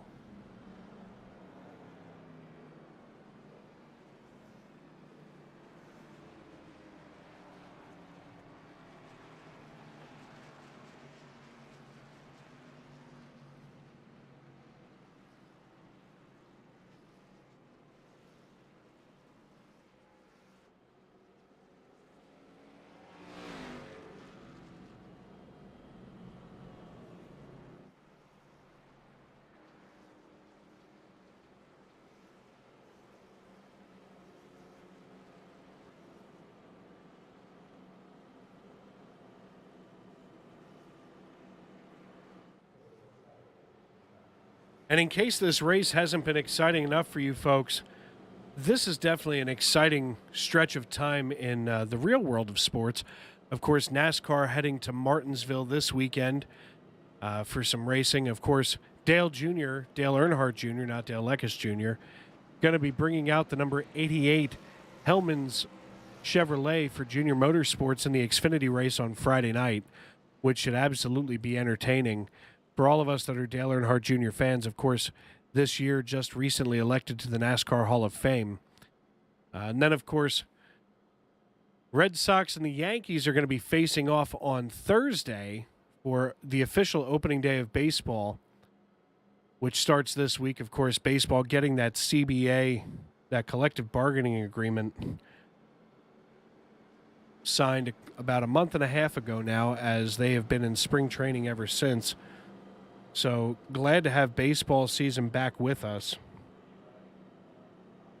And if you'll bear with me here, we'll get a little bit of detail on what's going on as far as that's concerned.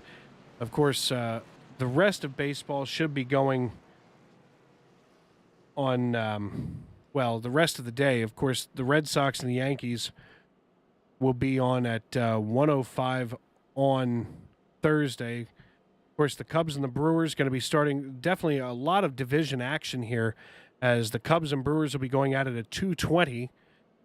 Looks like the Mets and the Nationals at 4:05. Then the Mariners Twins, we go out west.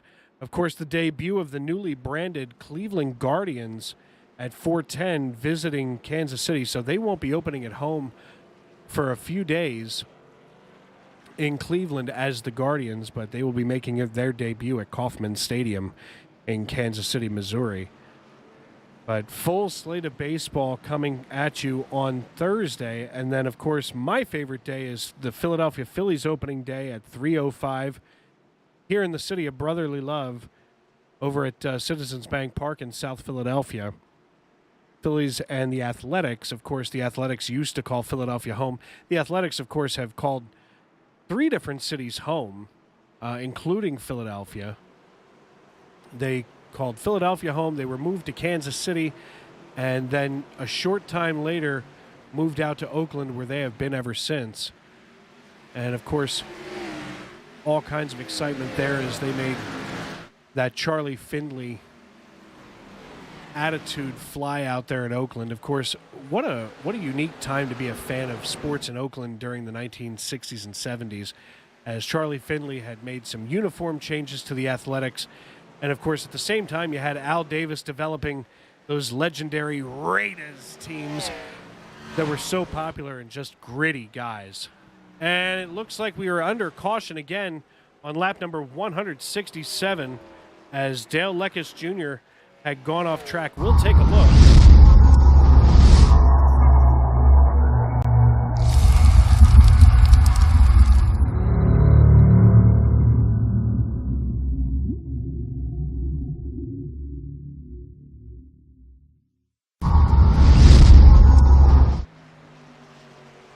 And we see Dale Leckis here in the number 69, comes up and bounces against a lapped car, gets down into the grass, and all kinds of hysteria had ensued.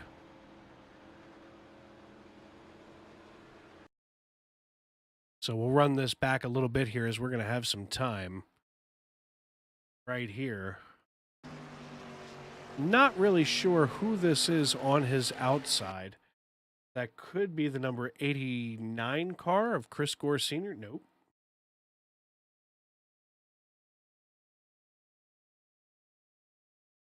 How about the 36 of Brad Gunn? Nope.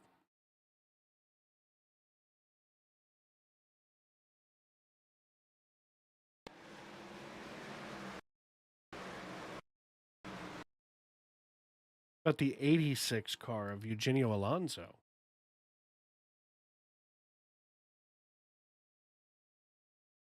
There we go. Now we see Alonso here, just getting sideswiped. Alonso spins and pirouettes down the front straightaway. Everybody dodging and weaving to avoid him. And folks, I had asked a trivia question earlier, as Virginia is home to the presidents, as it boasts the fact that there have been 8 presidents of the United States born in Virginia. The most recent president, of course, they've had George Washington, Thomas Jefferson, James Madison, James Monroe, William Henry Harrison, John Tyler, and Zachary Taylor. But that 8th and final most recent, although it's not recent to any of us here in modern times, is Woodrow Wilson. Woodrow Wilson, of course, was the 28th president from 1913 to 1921, was born in Staunton, Virginia, on December 28th of 1856. Of course, that is the home of the Woodrow Wilson Presidential Library. And also, he is the only president to be buried within the Washington, D.C. city limits, as he is buried at the National Cathedral out on Wisconsin Avenue, I believe it is. Of course, you may be thinking, well, you know, John Kennedy was buried at Arlington. Yes, but Arlington is actually in Arlington, Virginia. So Arlington National Cemetery here in the Commonwealth of Virginia, not in the city of Washington, D.C.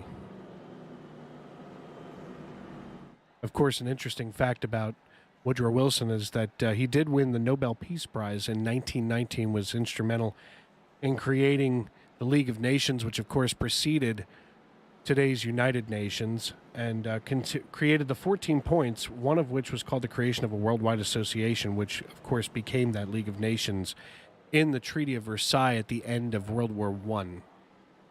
So definitely a state of history here, as I'm sure everybody is aware of the other pivotal roles that the state of Virginia has played in history. Of course, interesting to note is that the man who owned the farm, the man who owned the property in Manassas, Virginia, where First Manassas, as it's known in the South, or the First Battle of Bull Run, as it's known here in the North, to the Union, the man who owned that farm moved. After the battle in Manassas, he was like, you know what, I'm out of here, take my family, we're out.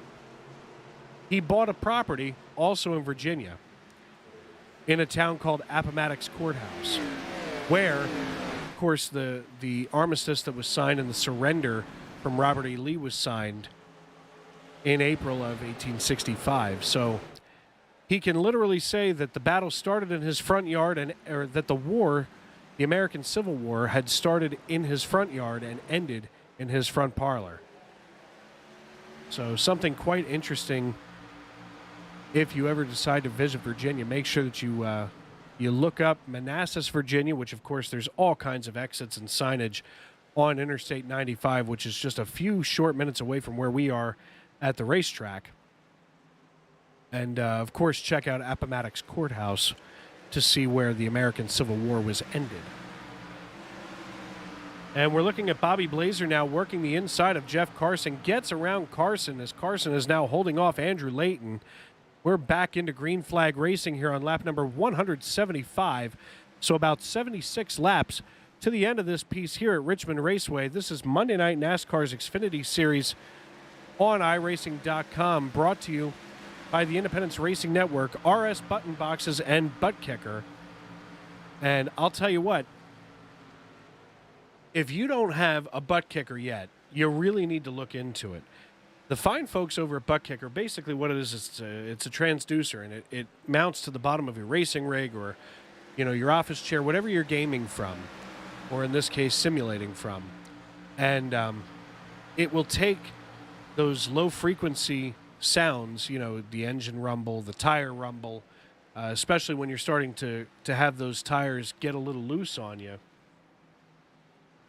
and it'll translate that into a vibration tone.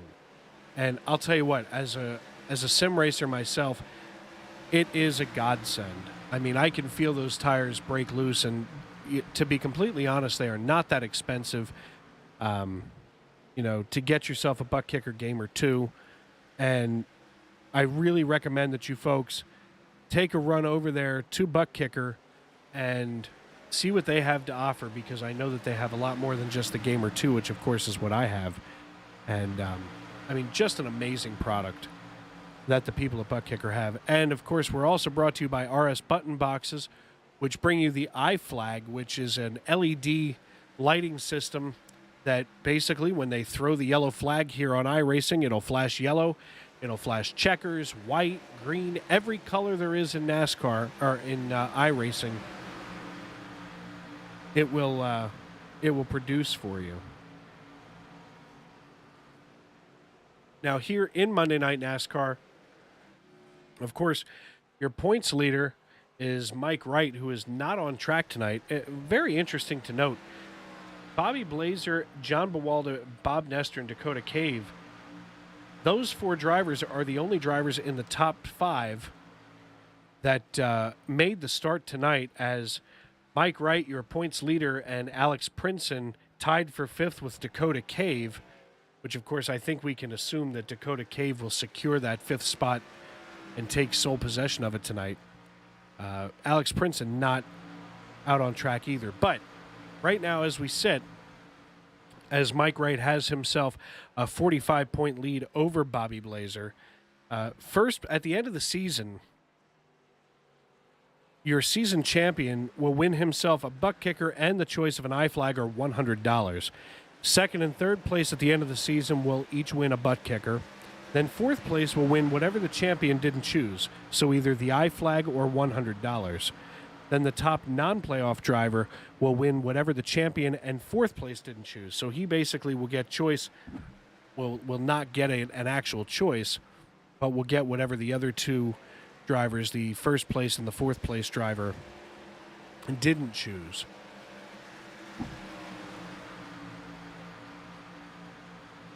So we do want to thank RS Button Boxes and Buttkicker for sponsoring this league. And, of course, the Independence Racing Network is brought to you by Northeastern Fire and Air. And here on lap number 184, we've got Andrew Layton going at it hammer and tongs with Carlos Ramos. We jump over to Michael Overstreet, leading Dakota Cave by just a short distance. And we are going to bounce between the 2 as it looks like Dakota Cave getting ready to close in on Michael Overstreet. But, of course, the 97 now of Carlos Ramos closing in on Andrew Layton in that number 84 Zippo Chevrolet. Zippo, of course, proudly made in Bradford, Pennsylvania, my home state. And we see now Dakota Cave working on the number 39 of Michael Overstreet. These 2 drivers going to be going at it pretty deep here as we are now closing in, where I think we're going to start to see guys turn it on a little bit. We see Overstreet working his way around the number 4 Chevrolet of Tony Burt. And as I had mentioned earlier, Tony Burt driving the number 4 Chevrolet. That used to be a Ford, and due to a driver change, Tony Burt has taken that number and is doing it well this evening, although that he's had kind of a rough night, but has managed to claw his way back up in the standings, running in 18th right now, although it is about 8 laps down.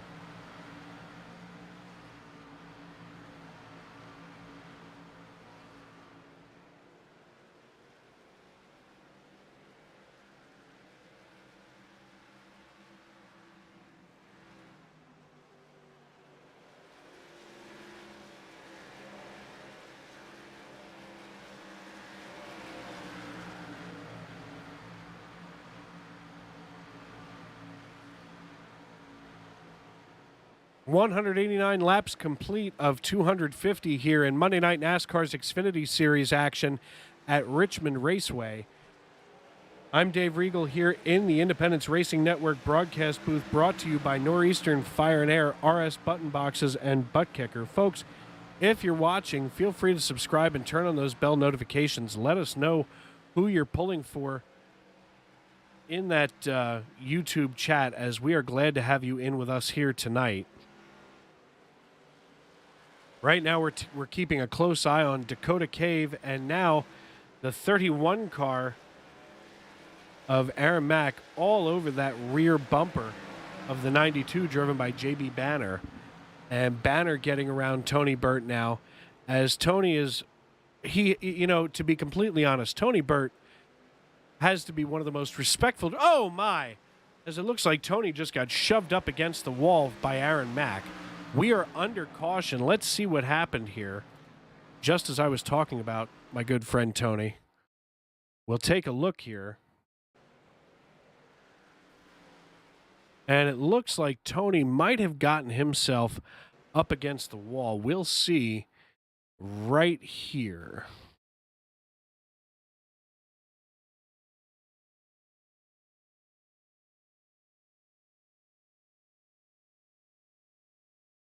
And we see Tony Burke come out of turn 2. He rubs the wall and then looks like maybe there was some net code. Of course, everybody's least favorite thing when it comes to iRacing. We'll slow this down for you.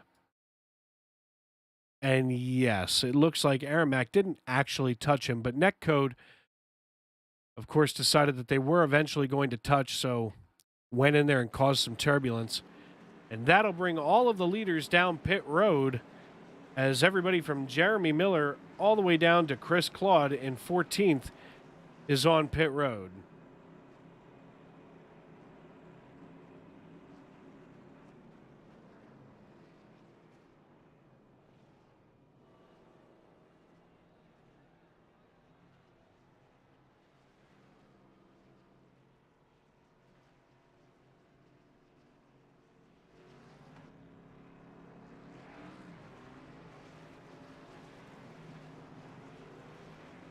Of course, folks, as you see drivers driving through one another, so to speak, just to remind you, this is a simulation, so it's not always perfect as it appears. This is the number 86 car. Looking to see who is driving that this evening. Eugenio Alonso has decided he's got to stay down in pit lane and get some extended time of damage repair. But that'll put Jeremy Miller back up front. Jeremy, of course, your Stage 2 winner. We spoke with him just a few minutes ago. Followed by Bobby Blazer, Dale Leckis Jr., Michael Overstreet, Dakota Cave, Tim Swiggett, Jeff Carson, Andrew Layton, and Bob Nestor, followed by J.B. Banner, rounding out your top 10 here with 195 laps in the books. So we are just over 50 laps away from the checkered flag here at Richmond Raceway.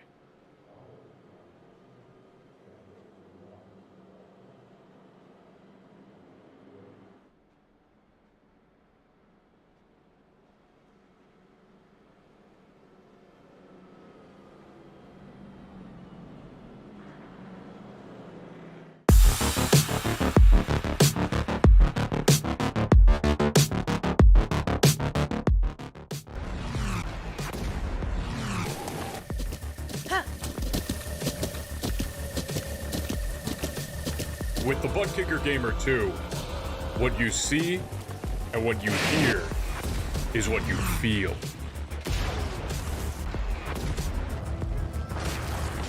Buttkicker, the future is feeling.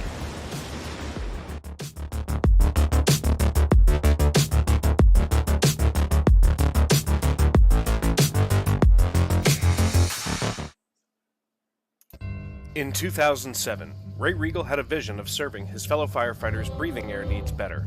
As a City of Reading firefighter since 1975, he knows the difficulties of finding the best and most affordable service company to care for and manage the most important means of survival firefighters have, breathing air.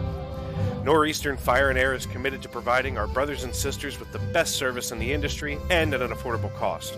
For more information, call 610-207-6608 for a consultation today and know that you can breathe easy with Northeastern Fire and Air.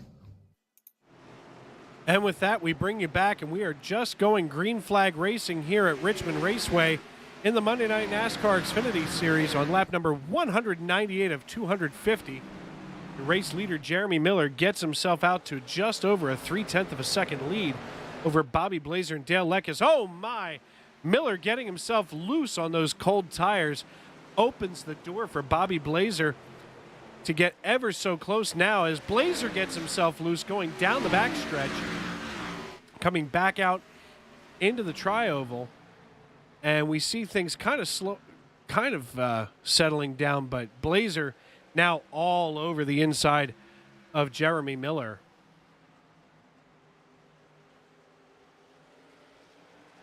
And we see right now with Dale Leckis Jr. closing in on Bobby Blazer. Bobby not willing to be put to bed early, as we are now just about to cross the line at lap number 251, which will open the door for 50 laps left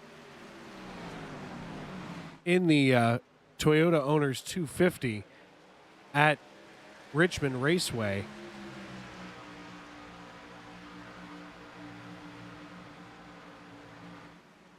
Folks, we are glad to have you in with us. Glad that you've joined us tonight to make us part of your Monday night ritual. Here on the Independence Racing Network on YouTube.com, bringing you iRacing.com's most exciting Xfinity Series racing action. Tell you what, these B cars have really gotten themselves all kinds of wound up, so we are going to turn it up here on the Independence Racing Network.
And we just had a pretty good side-by-side battle for the lead between Bobby Blazer and Jeremy Miller. And quite frankly, I hope Bobby Blazer didn't use up too much of his car chasing down Miller, as we are now just about 40 laps to go when they cross the stripe this time.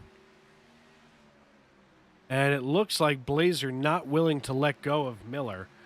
And we take a look back here to Tony Burt in the number 4 car being passed by Michael Overstreet. Tony Burt several laps down. We were talking about him earlier. And I want to say about Tony Burt, one of the absolute most courteous drivers that I have encountered on the iRacing service. When Tony gets down a lap or two, he's not out there racing hard. He's out there logging laps. And, you know, I've had several conversations with Tony off the track, on the track, and I'll tell you what, Tony is just an all-around really good guy. So getting out of the way of these lead lap cars, which are definitely making this race exciting, and we take a look at Michael Overstreet being chased down by Tim Swiggett.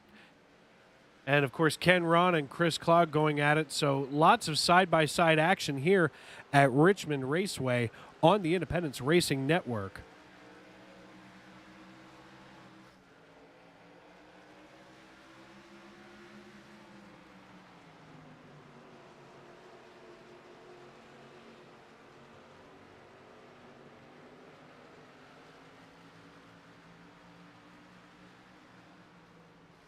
And we see John Bawalda III on the outside here, getting himself in front of Chris Claude.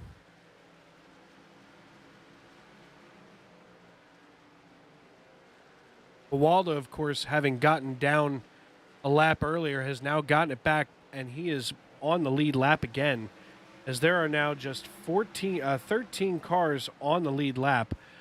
Chris Claude, of course, here in the number 10 Dasani Toyota, working around the number 33 of Ken Ron, working his way on getting through there.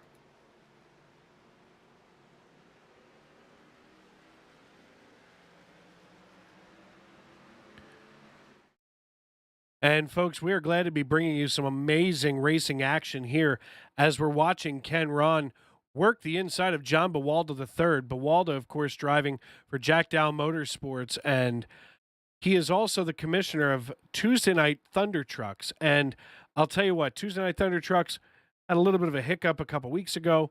We've gotten back on track, and I encourage you to check them out on Premier Motorsports on YouTube tomorrow night. And I'll tell you what, things definitely heating up in the truck standings as well, as we're going to take a closer look here as Bawalda now getting around Tony Burton. As I mentioned, Tony Burt, just a very courteous driver. And, you know, right now, the two drivers that you want to be around, especially if you're just trying to log your laps, are Tony Burt and Chris Claude. They have to be a class act when it comes to iRacing. I mean, especially when you get down laps and, you know, Chris realizes that, you know, he's the last car in the lead lap. He's not out there to kill anybody. He's just out there to log his laps and be competitive, as we are now on lap number 219, getting ready to be at lap number 220 in Monday Night NASCAR at Richmond Raceway.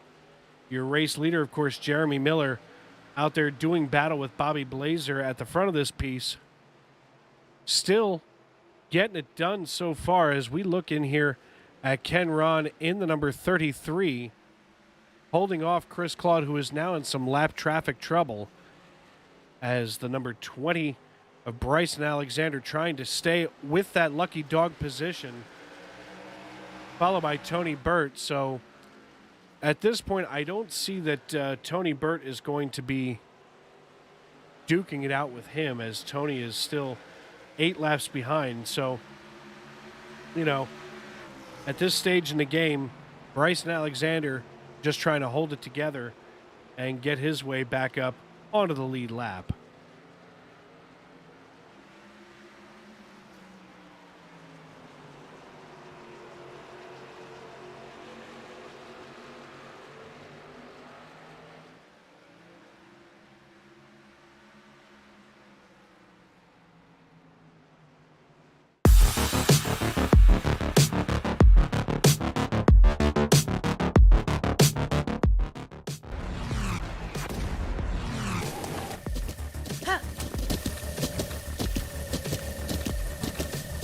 With the Buttkicker Gamer 2, what you see and what you hear is what you feel.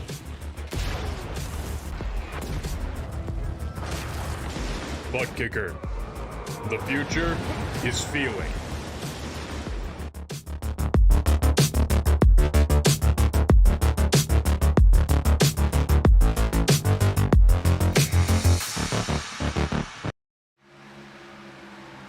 .224 laps in the books tonight, with now 26 laps to go in the Monday Night NASCAR Xfinity Series Toyota Owners 250, brought to you by Buttkicker RS Button Boxes on the Independence Racing Network, brought to you by Northeastern Fire and Air. And we do want to thank our sponsors tonight who have done just an amazing job keeping this league exciting. We would not be on the air without the help of Northeastern Fire and Air. As it looks like Bobby Blazer now sniffing that rear bumper with 25 to go. I'm guessing that we're going to see Bobby Blazer get ready to make his move on Jeremy Blazer at any moment now, so we will keep a close eye on that. But plenty of other exciting racing within the race tonight.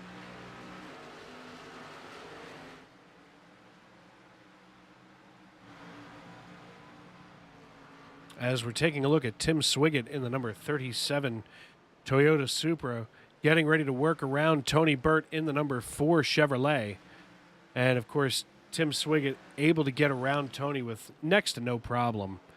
And now, of course, Michael Overstreet following suit, getting around Tony Burt with Jeff Carson just behind him. Folks, if you're tuned in on YouTube.com, you're watching the Independence Racing Network. I'm Dave Regal here in the broadcast booth, brought to you by Northeastern Fire and Air. Monday Night NASCAR brought to you by Buttkicker and RS Button Boxes. Glad to have you in. Subscribe and turn on those bell notifications if you would kindly. Give us a couple of likes, unless you really don't like us, which I personally can't imagine why you wouldn't like us, because we have a lot of fun here. And tonight, things have definitely gotten interesting with 21 laps to go. And as we've been talking about this evening, an exciting week in sports, as so many different sports, the NBA just getting ready to start their playoff season. As some teams punching their tickets, of course, to the playoffs. And right now, if you're a college basketball fan, I don't want to spoil anything, so turn the volume down for about 15 seconds, as it looks like with 10 minutes, 53 seconds left in the second half, looks like we have a tie ball game between North Carolina and Kansas. Of course, North Carolina being the 8 seed, playing the 1 seed of the Kansas Jayhawks down there in New Orleans, Louisiana,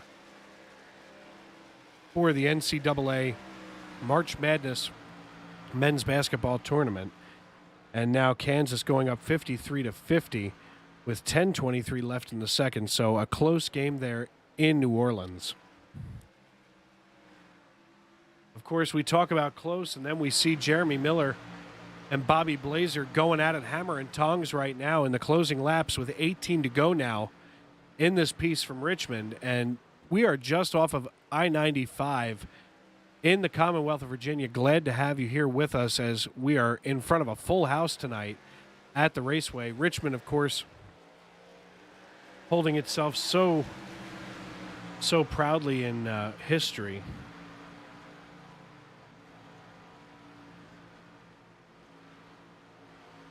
And of course, not only are they proud in history, but of course they're also home to the Richmond Flying Squirrels, who opened their season Friday night against Bowie.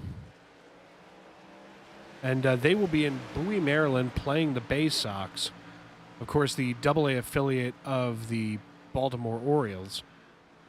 And it looks like Bobby Blazer is really challenging Jeremy Miller now, as Jeremy holding him off the best he can. Blazer working the inside.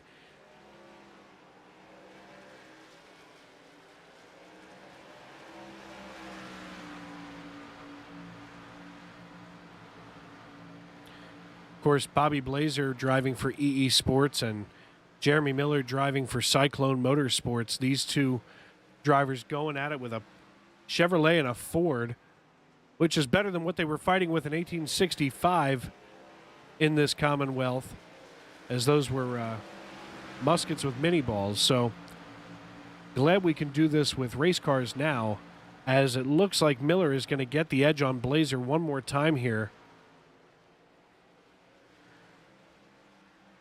14 laps to go, as now they come up on the lap car of Tony Burt. Yet again, Tony Burt being courteous and getting out of the way of these lead lap cars, especially these two, who are just going at it hammer and tongs. Anyway, Richmond, of course, home to the Richmond Flying Squirrels of the Eastern League, which is AA baseball. Currently managed by Craig Stein, who used to basically be in charge of the ball club in Reading, Pennsylvania, my hometown. Oh my, looks like Bobby Blazer wants to go side by side here with Jeremy Miller, and he is ready to wrestle the lead away from Miller. Miller getting down on him yet again, gets a better run through the center, and I'll tell you what, it looks like Miller just gets a really good run through the center of the corner. I mean, that car is just on a rail as these two out here like they're on a rail going at it through as they cross the start-finish line with now 11 laps to go. This is going to be the most exciting part of the race tonight, folks. So if you've tuned in now, you have tuned in for the best part of the race. As it appears, Jeremy Miller not able to hold Blazer off here as Blazer in that number 35 Ford, of course, on your iRacing timing and scoring, he is in the number 90. But that custom paint scheme baked in with the number 35 as he has now secured the spot away from Miller, but Miller not willing to be put to bed early tonight, folks, as he gets down and dirty on the inside of Bobby Blazer. And now Miller working the inside of Blazer, who gets the run out of turn 4, just enough to edge out Miller. And I think Blazer would probably be best benefited if he could match that same line of Jeremy Miller, who did talk about holding that bottom yellow line, which obviously even this late in the race with 9 laps to go, Miller is able to hold that bottom line. Gets it a little loose here coming out of turn 4, just past the pit entrance. Gives Blazer just the edge that he needs to get a good run on him.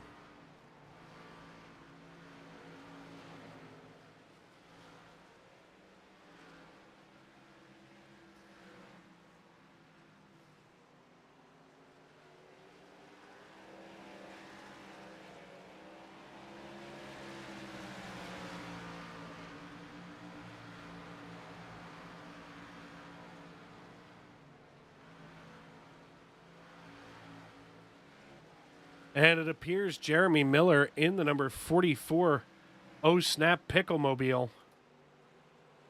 Oh my, this is something that Bobby Blazer did not want to see,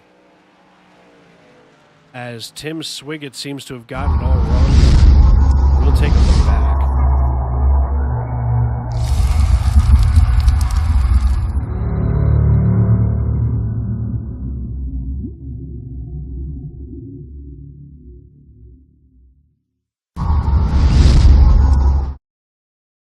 And we're taking a look from the rear of Tim Swiggett, who brought out this caution. We'll see just what happened. He crosses the start-finish line, gets it loose, and bounces into Jeff Carson in the 03 Napa Auto Parts Toyota Supra. And that will bring this race into quite an interesting place here with 5 to go now, as looks like every car on the lead lap is going to come down and get some fresh tires to get through this very last stage in the race. So, folks, if you're just joining us, we are 5 to go now at Richmond Raceway. As it appears, we are going to have quite an interesting shootout here to the end, as Bobby Blazer, your race leader, is trying to edge out, my goodness, by a hair, Jeremy Miller coming off of pit road. And that'll set things up fairly interestingly here with not very much time left, as Bobby Blazer, your race leader, followed by Jeremy Miller, whom he just hijacked the lead from. With Ken Rod in 3rd, Dakota Cave in 4th, Dale Leckus Jr.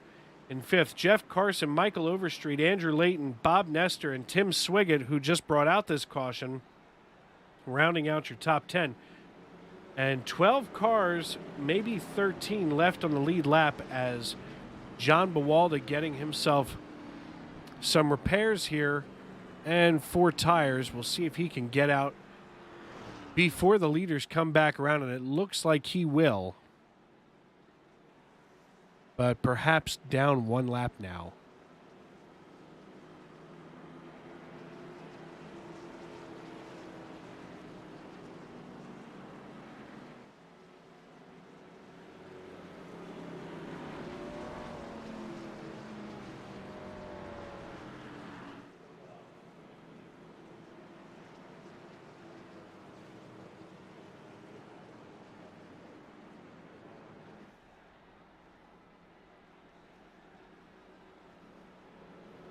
And we see those pace car lights still being on, so this should bring up NASCAR Overtime. And folks, let me just explain how the way NASCAR Overtime works. Basically, we're going to have a green flag.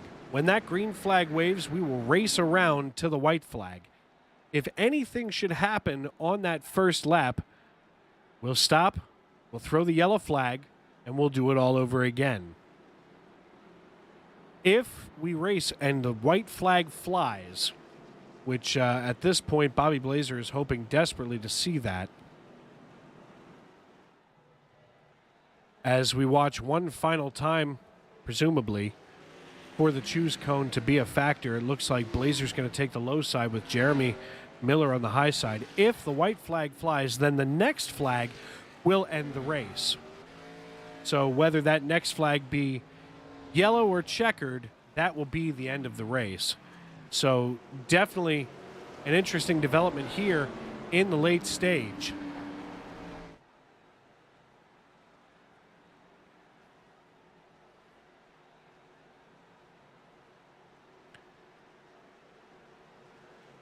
And folks, listen, if you haven't done it yet, tighten up those seatbelts, because Bobby Blazer about to put his finger on the trigger and get ready to take off here through the Geico restart zone.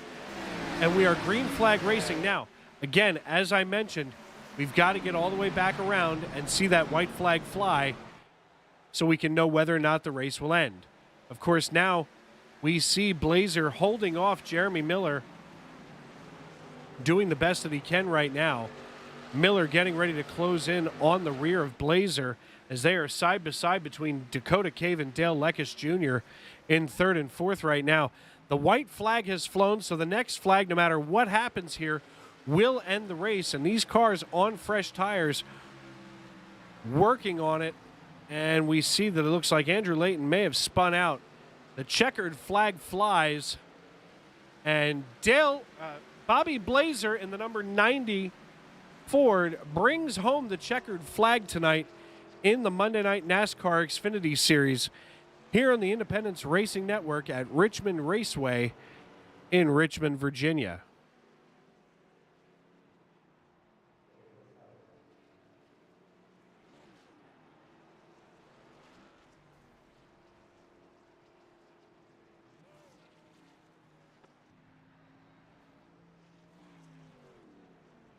And folks, we are going to get the top three into the broadcast booth. And it looks like we are going to start with, hopefully, if we can get them here,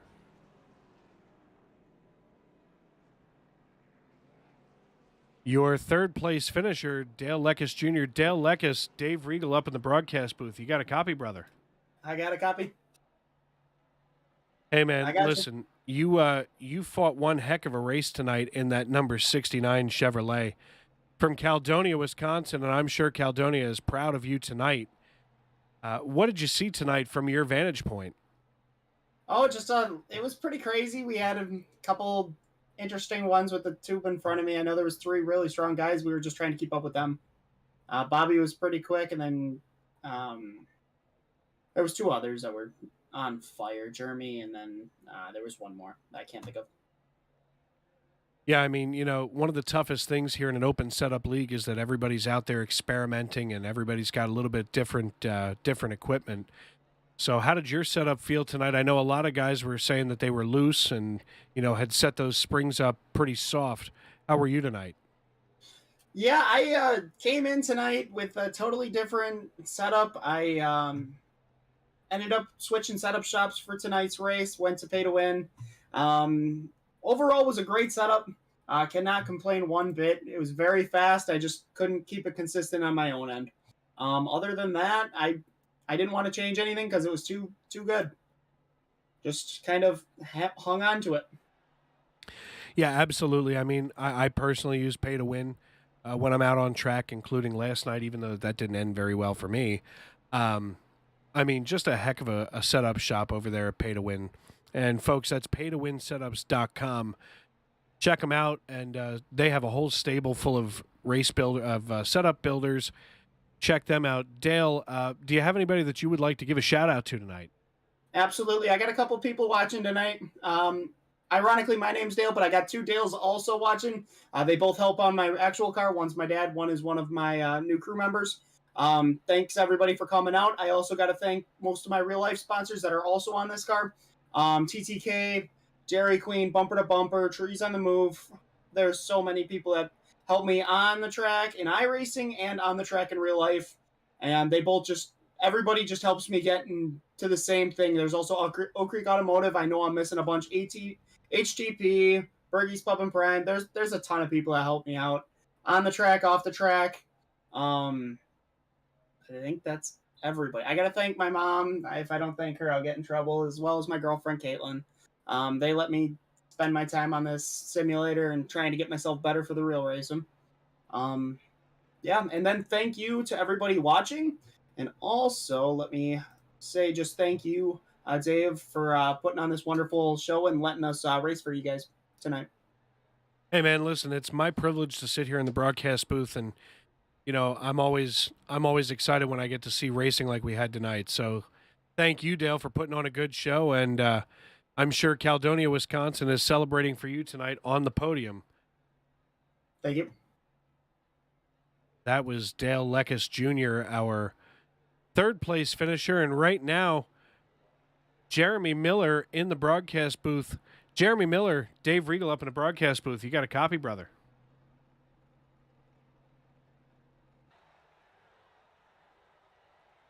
Jeremy Miller, Dave Regal up in the broadcast booth. You got a copy? Yes, sir. There he is. Jeremy, listen, that number 44 Oh Snap Pickles Chevrolet was wound up all night up front. What happened to you there on lap, with 8 to go, when I saw you get a little loose? Yeah, I had the no mistakes all night, and then on that, second to last restart, because we had a three-way checkered, I overdrove out of 2 because I underdrove center, and it snapped right on me, and the right rear from there was just cooking every lap and progressively sliding, getting worse and worse. Once you lose the tires on these things, you don't get them back. It's an impossible task. I tried as long as I could, trying to keep him cool without losing the lead.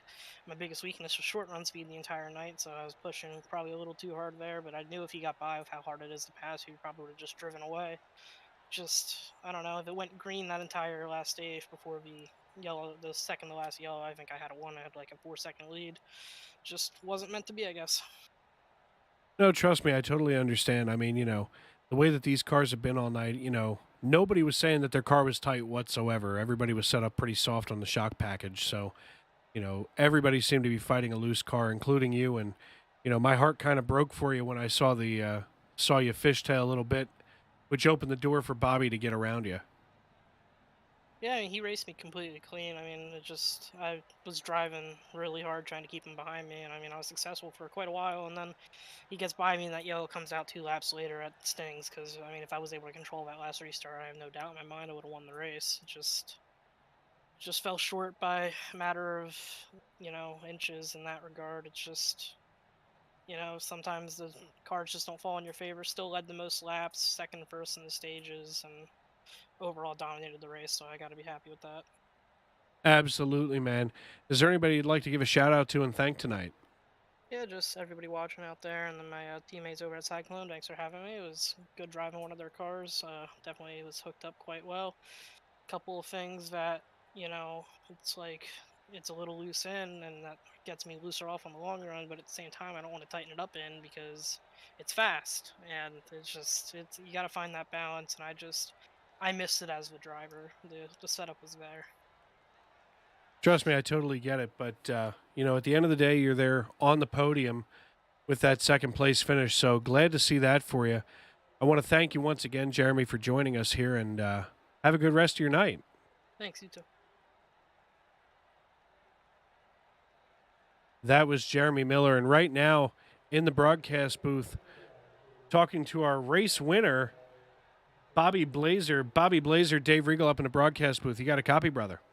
Yes, sir. Hey, man, listen. You had that car wound up like crazy all night long. I mean, you were definitely battling. So then I saw with about 8 laps to go, Jeremy just gets a little loose behind you, and that opened the door for you. I believe that would be our move of the night, don't you think? Yeah, I got lucky really. Um, First, I want to apologize to the number 69 car. On a restart there, bro, I just absolutely violated him, and he braked way earlier than I expected, which is obviously his right. He was in front of me, and I was not expecting it, and I sent him. And you want to talk about move of the race? You should just give him move of the season because y'all need to go back and look at that save he made. Like I'm telling y'all, like it was. I don't think 10 other people in the whole service could have saved the car like he did. So that's the move of the race. Definitely not me doing anything. That's the move of the race. Save of the race, save of the year. So just give him that title right now because I don't know what lap that was, but I'm telling y'all, if you go back and look at that, like it's insane. So that's the move of the race. I don't deserve any credit for moves or anything like that. Trust me, I totally get it. We did catch that on camera, and I mean, it was an incredible save. And I mean, something that you can put as a feather in your cap is Dale Leckis Jr., of course, drives professionally in real life. So you're out there doing battle against somebody who does this, for a living, so to speak. And, you coming away with the win over top of Jeremy Miller and Dale Leckis Jr. tonight in this race is absolutely impressive. I mean, one of the things that, I hope that you see my point on is how clean the race was. I mean, there were almost half as many cautions as there were last night in the Cup Series race. I mean, last night was a caution fest. Tonight, you guys were fairly clean. Richmond has become a track where I went to the race this weekend, and I'm telling y'all, like, it's way more exciting in person than it is on TV, which I'm sure of. There's so many strategies being played, being tire saving or even fuel saving to an extent. So I think that Richmond just lends itself to that sort of not necessarily short track quote unquote racing where you're bumping and banging. I think Richmond is at the point where it is meant for long runs, and it kind of really brings out the. I don't want to say the best because, to be honest with you, when I hit Dale, I got a 4X, and it just like with these cars and the open setups, when you hit somebody and get a 4X in the front end, your water temperature, oil pressure just goes up. So that absolutely was an issue I was having, and I don't know how my engine didn't explode. I got stuck in the pits because of a glitch. It was the weirdest glitch I've ever seen in iRacing. So I lost a lap and I got lucky and got my lap back. But I'm glad it was a fairly clean race. I thought that after last week and Atlanta, the Xfinity series is in this league is doing really well with keeping it clean and as I expected it to. It's always been a relatively clean series. Just accidents happen. It's part of racing. So I'm glad that it was one of those things where cautions didn't really play into who won the race. It was more of a just people just battling for like Jeremy and I did. And that was, man, like we all spent a lot of money on iRacing. Some of us more than others, some of us less than others. But I think we can all agree that I personally don't take it that serious. I do this for fun. I enjoy it. I have a great time. Like I say every interview with y'all, I appreciate everything y'all do. Um, don't mean to be a plunger and bring up old crap, but with the situation happened a few weeks ago, I'm so glad that everybody was out of the league after that sort of instance. Hate has no place in iRacing. Hate has no place in the United States. Hate has no place on the earth. So I'm glad all that was taken care of. But having people like Jeremy and Dale and the 86 car, I can't think of his name. It makes this league fun, and it was a great race overall. And I just happened to catch a break, I guess, and get new tires. Absolutely, brother. I mean, listen, you're absolutely right. I mean, hate has no place. That was absolutely articulate, especially you being able to put that thought together after beating your brains out for 250 laps. So you're absolutely right. I can't agree anymore. Hate has no place, and iRacing is a community, and glad to be part of this community in the Sunday Night NASCAR family of races because I've said it time and time again that the SNN family really is a family. I mean, there are some drivers, including myself up to this season, racing 3 nights a week.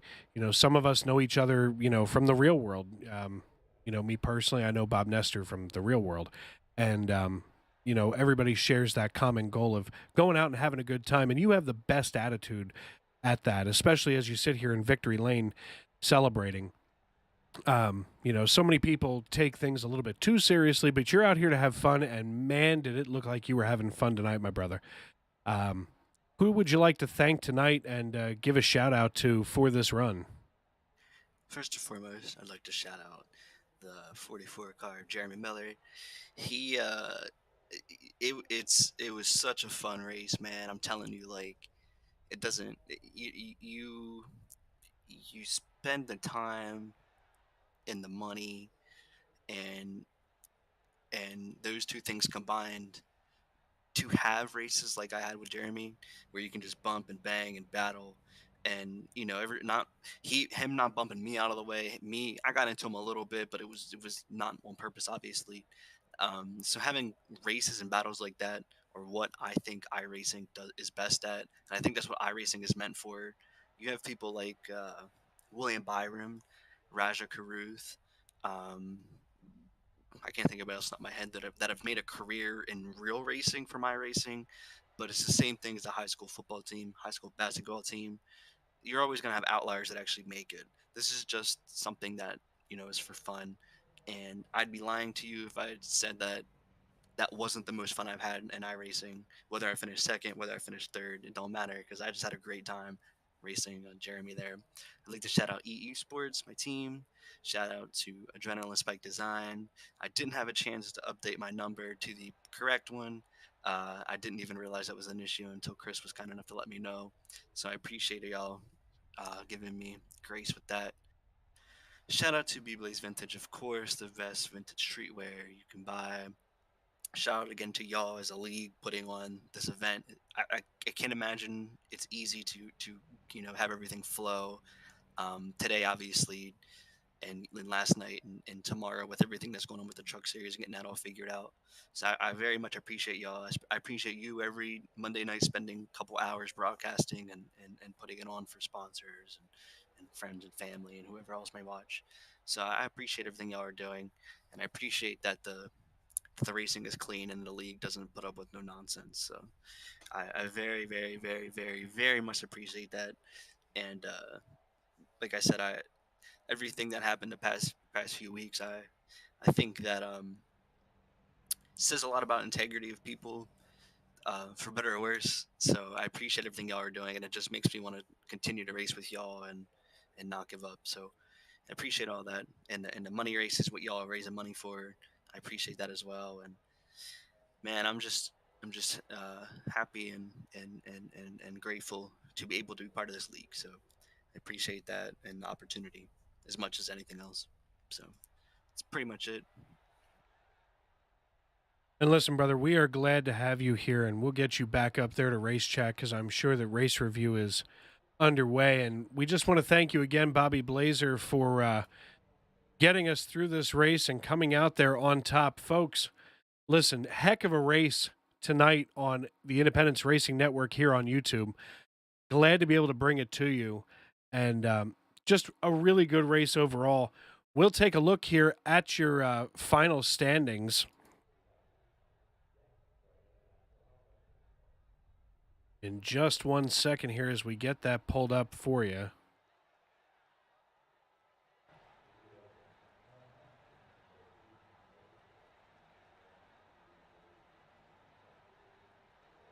Bear with me, folks. Trying to get things all squared away for you so it looks nice.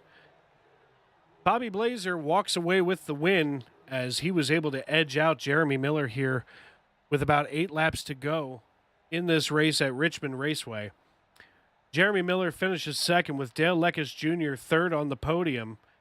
Dakota Cave in fourth, Michael Overstreet in fifth, Jeff Carson, Tim Swiggett, J.B. Banner, Bob Nestor, and Ken Ron round out your top 10. Chris Claude in 11th, Andrew Layton in 12th, John S. Bawalda in 13th, Bryson Alexander, Tony Burt, Aaron Mack, Carlos Ramos, Eugenio Alonso, who had actually started up on the pole this evening, followed by Cody Strum and Chris Gore Sr. rounding out your top 20. Josh Ward, driver of the number 1 Chevrolet, finishes 21st, with Tim Trowbridge also had led a good portion of this race in the number 74 Ford in 22nd, with Zach Vaughn, Jarrett Small, Brad Gunn, Josh Cole, and Corey Burkett round out your field tonight here. And, I got to be completely honest with you folks. This race was good from stem to stern. There was no, is it okay? Is it not okay? Was it a caution fest? Absolutely not. For those of you that are used to iRacing, you're going to see a whole lot of, especially at short tracks like this, nothing but cautions. And sometimes that can make the race a little bit boring, to be completely honest with you. But tonight, this Xfinity Series has really stepped up their game as far as keeping it clean. The Xfinity Series has prided themselves. They ran no cautions at Atlanta 2 weeks ago, and last week at Circuit of the Americas, next to nothing in the way of race review and incidents that had happened on the track. I mean, these drivers are just spectacular. Maybe it's just my opinion, but it sure seems like the Xfinity Series here in the SNN family of racing series has become that premier no cautions, no BS kind of series. So, tip of the cap to all of these drivers, as we had such a small number of cautions. But next week, we're going to Martinsville. Martinsville is a completely different ball of wax. You have to understand that we're getting into the heart of NASCAR country, short tracks and things like that. And bear with me here. And quite frankly, as we head into the short track season, we've got Martinsville and Bristol. And let's just look at the schedule here. We're doing 250 laps next week at Martinsville, followed by 150 in Bristol dirt. After that, we're going to Talladega. So these are usually races that are littered with cautions and, screaming on the radio. And, I have race radio all the time in my ears. Nothing. This league just gets it done. So kudos to Bob Nestor, the commissioner of the Monday Night NASCAR Xfinity Series. He's, of course, the driver of that number 29 Relative Properties Toyota Supra. And Bob has just assembled himself a great group of drivers, and a tip of the cap also to Chris Claude, driver of the number 10 Dasani Toyota, who has assembled this leadership around him, including Bob Nestor and John Bawalda III, driver of the number 51 Chevrolet.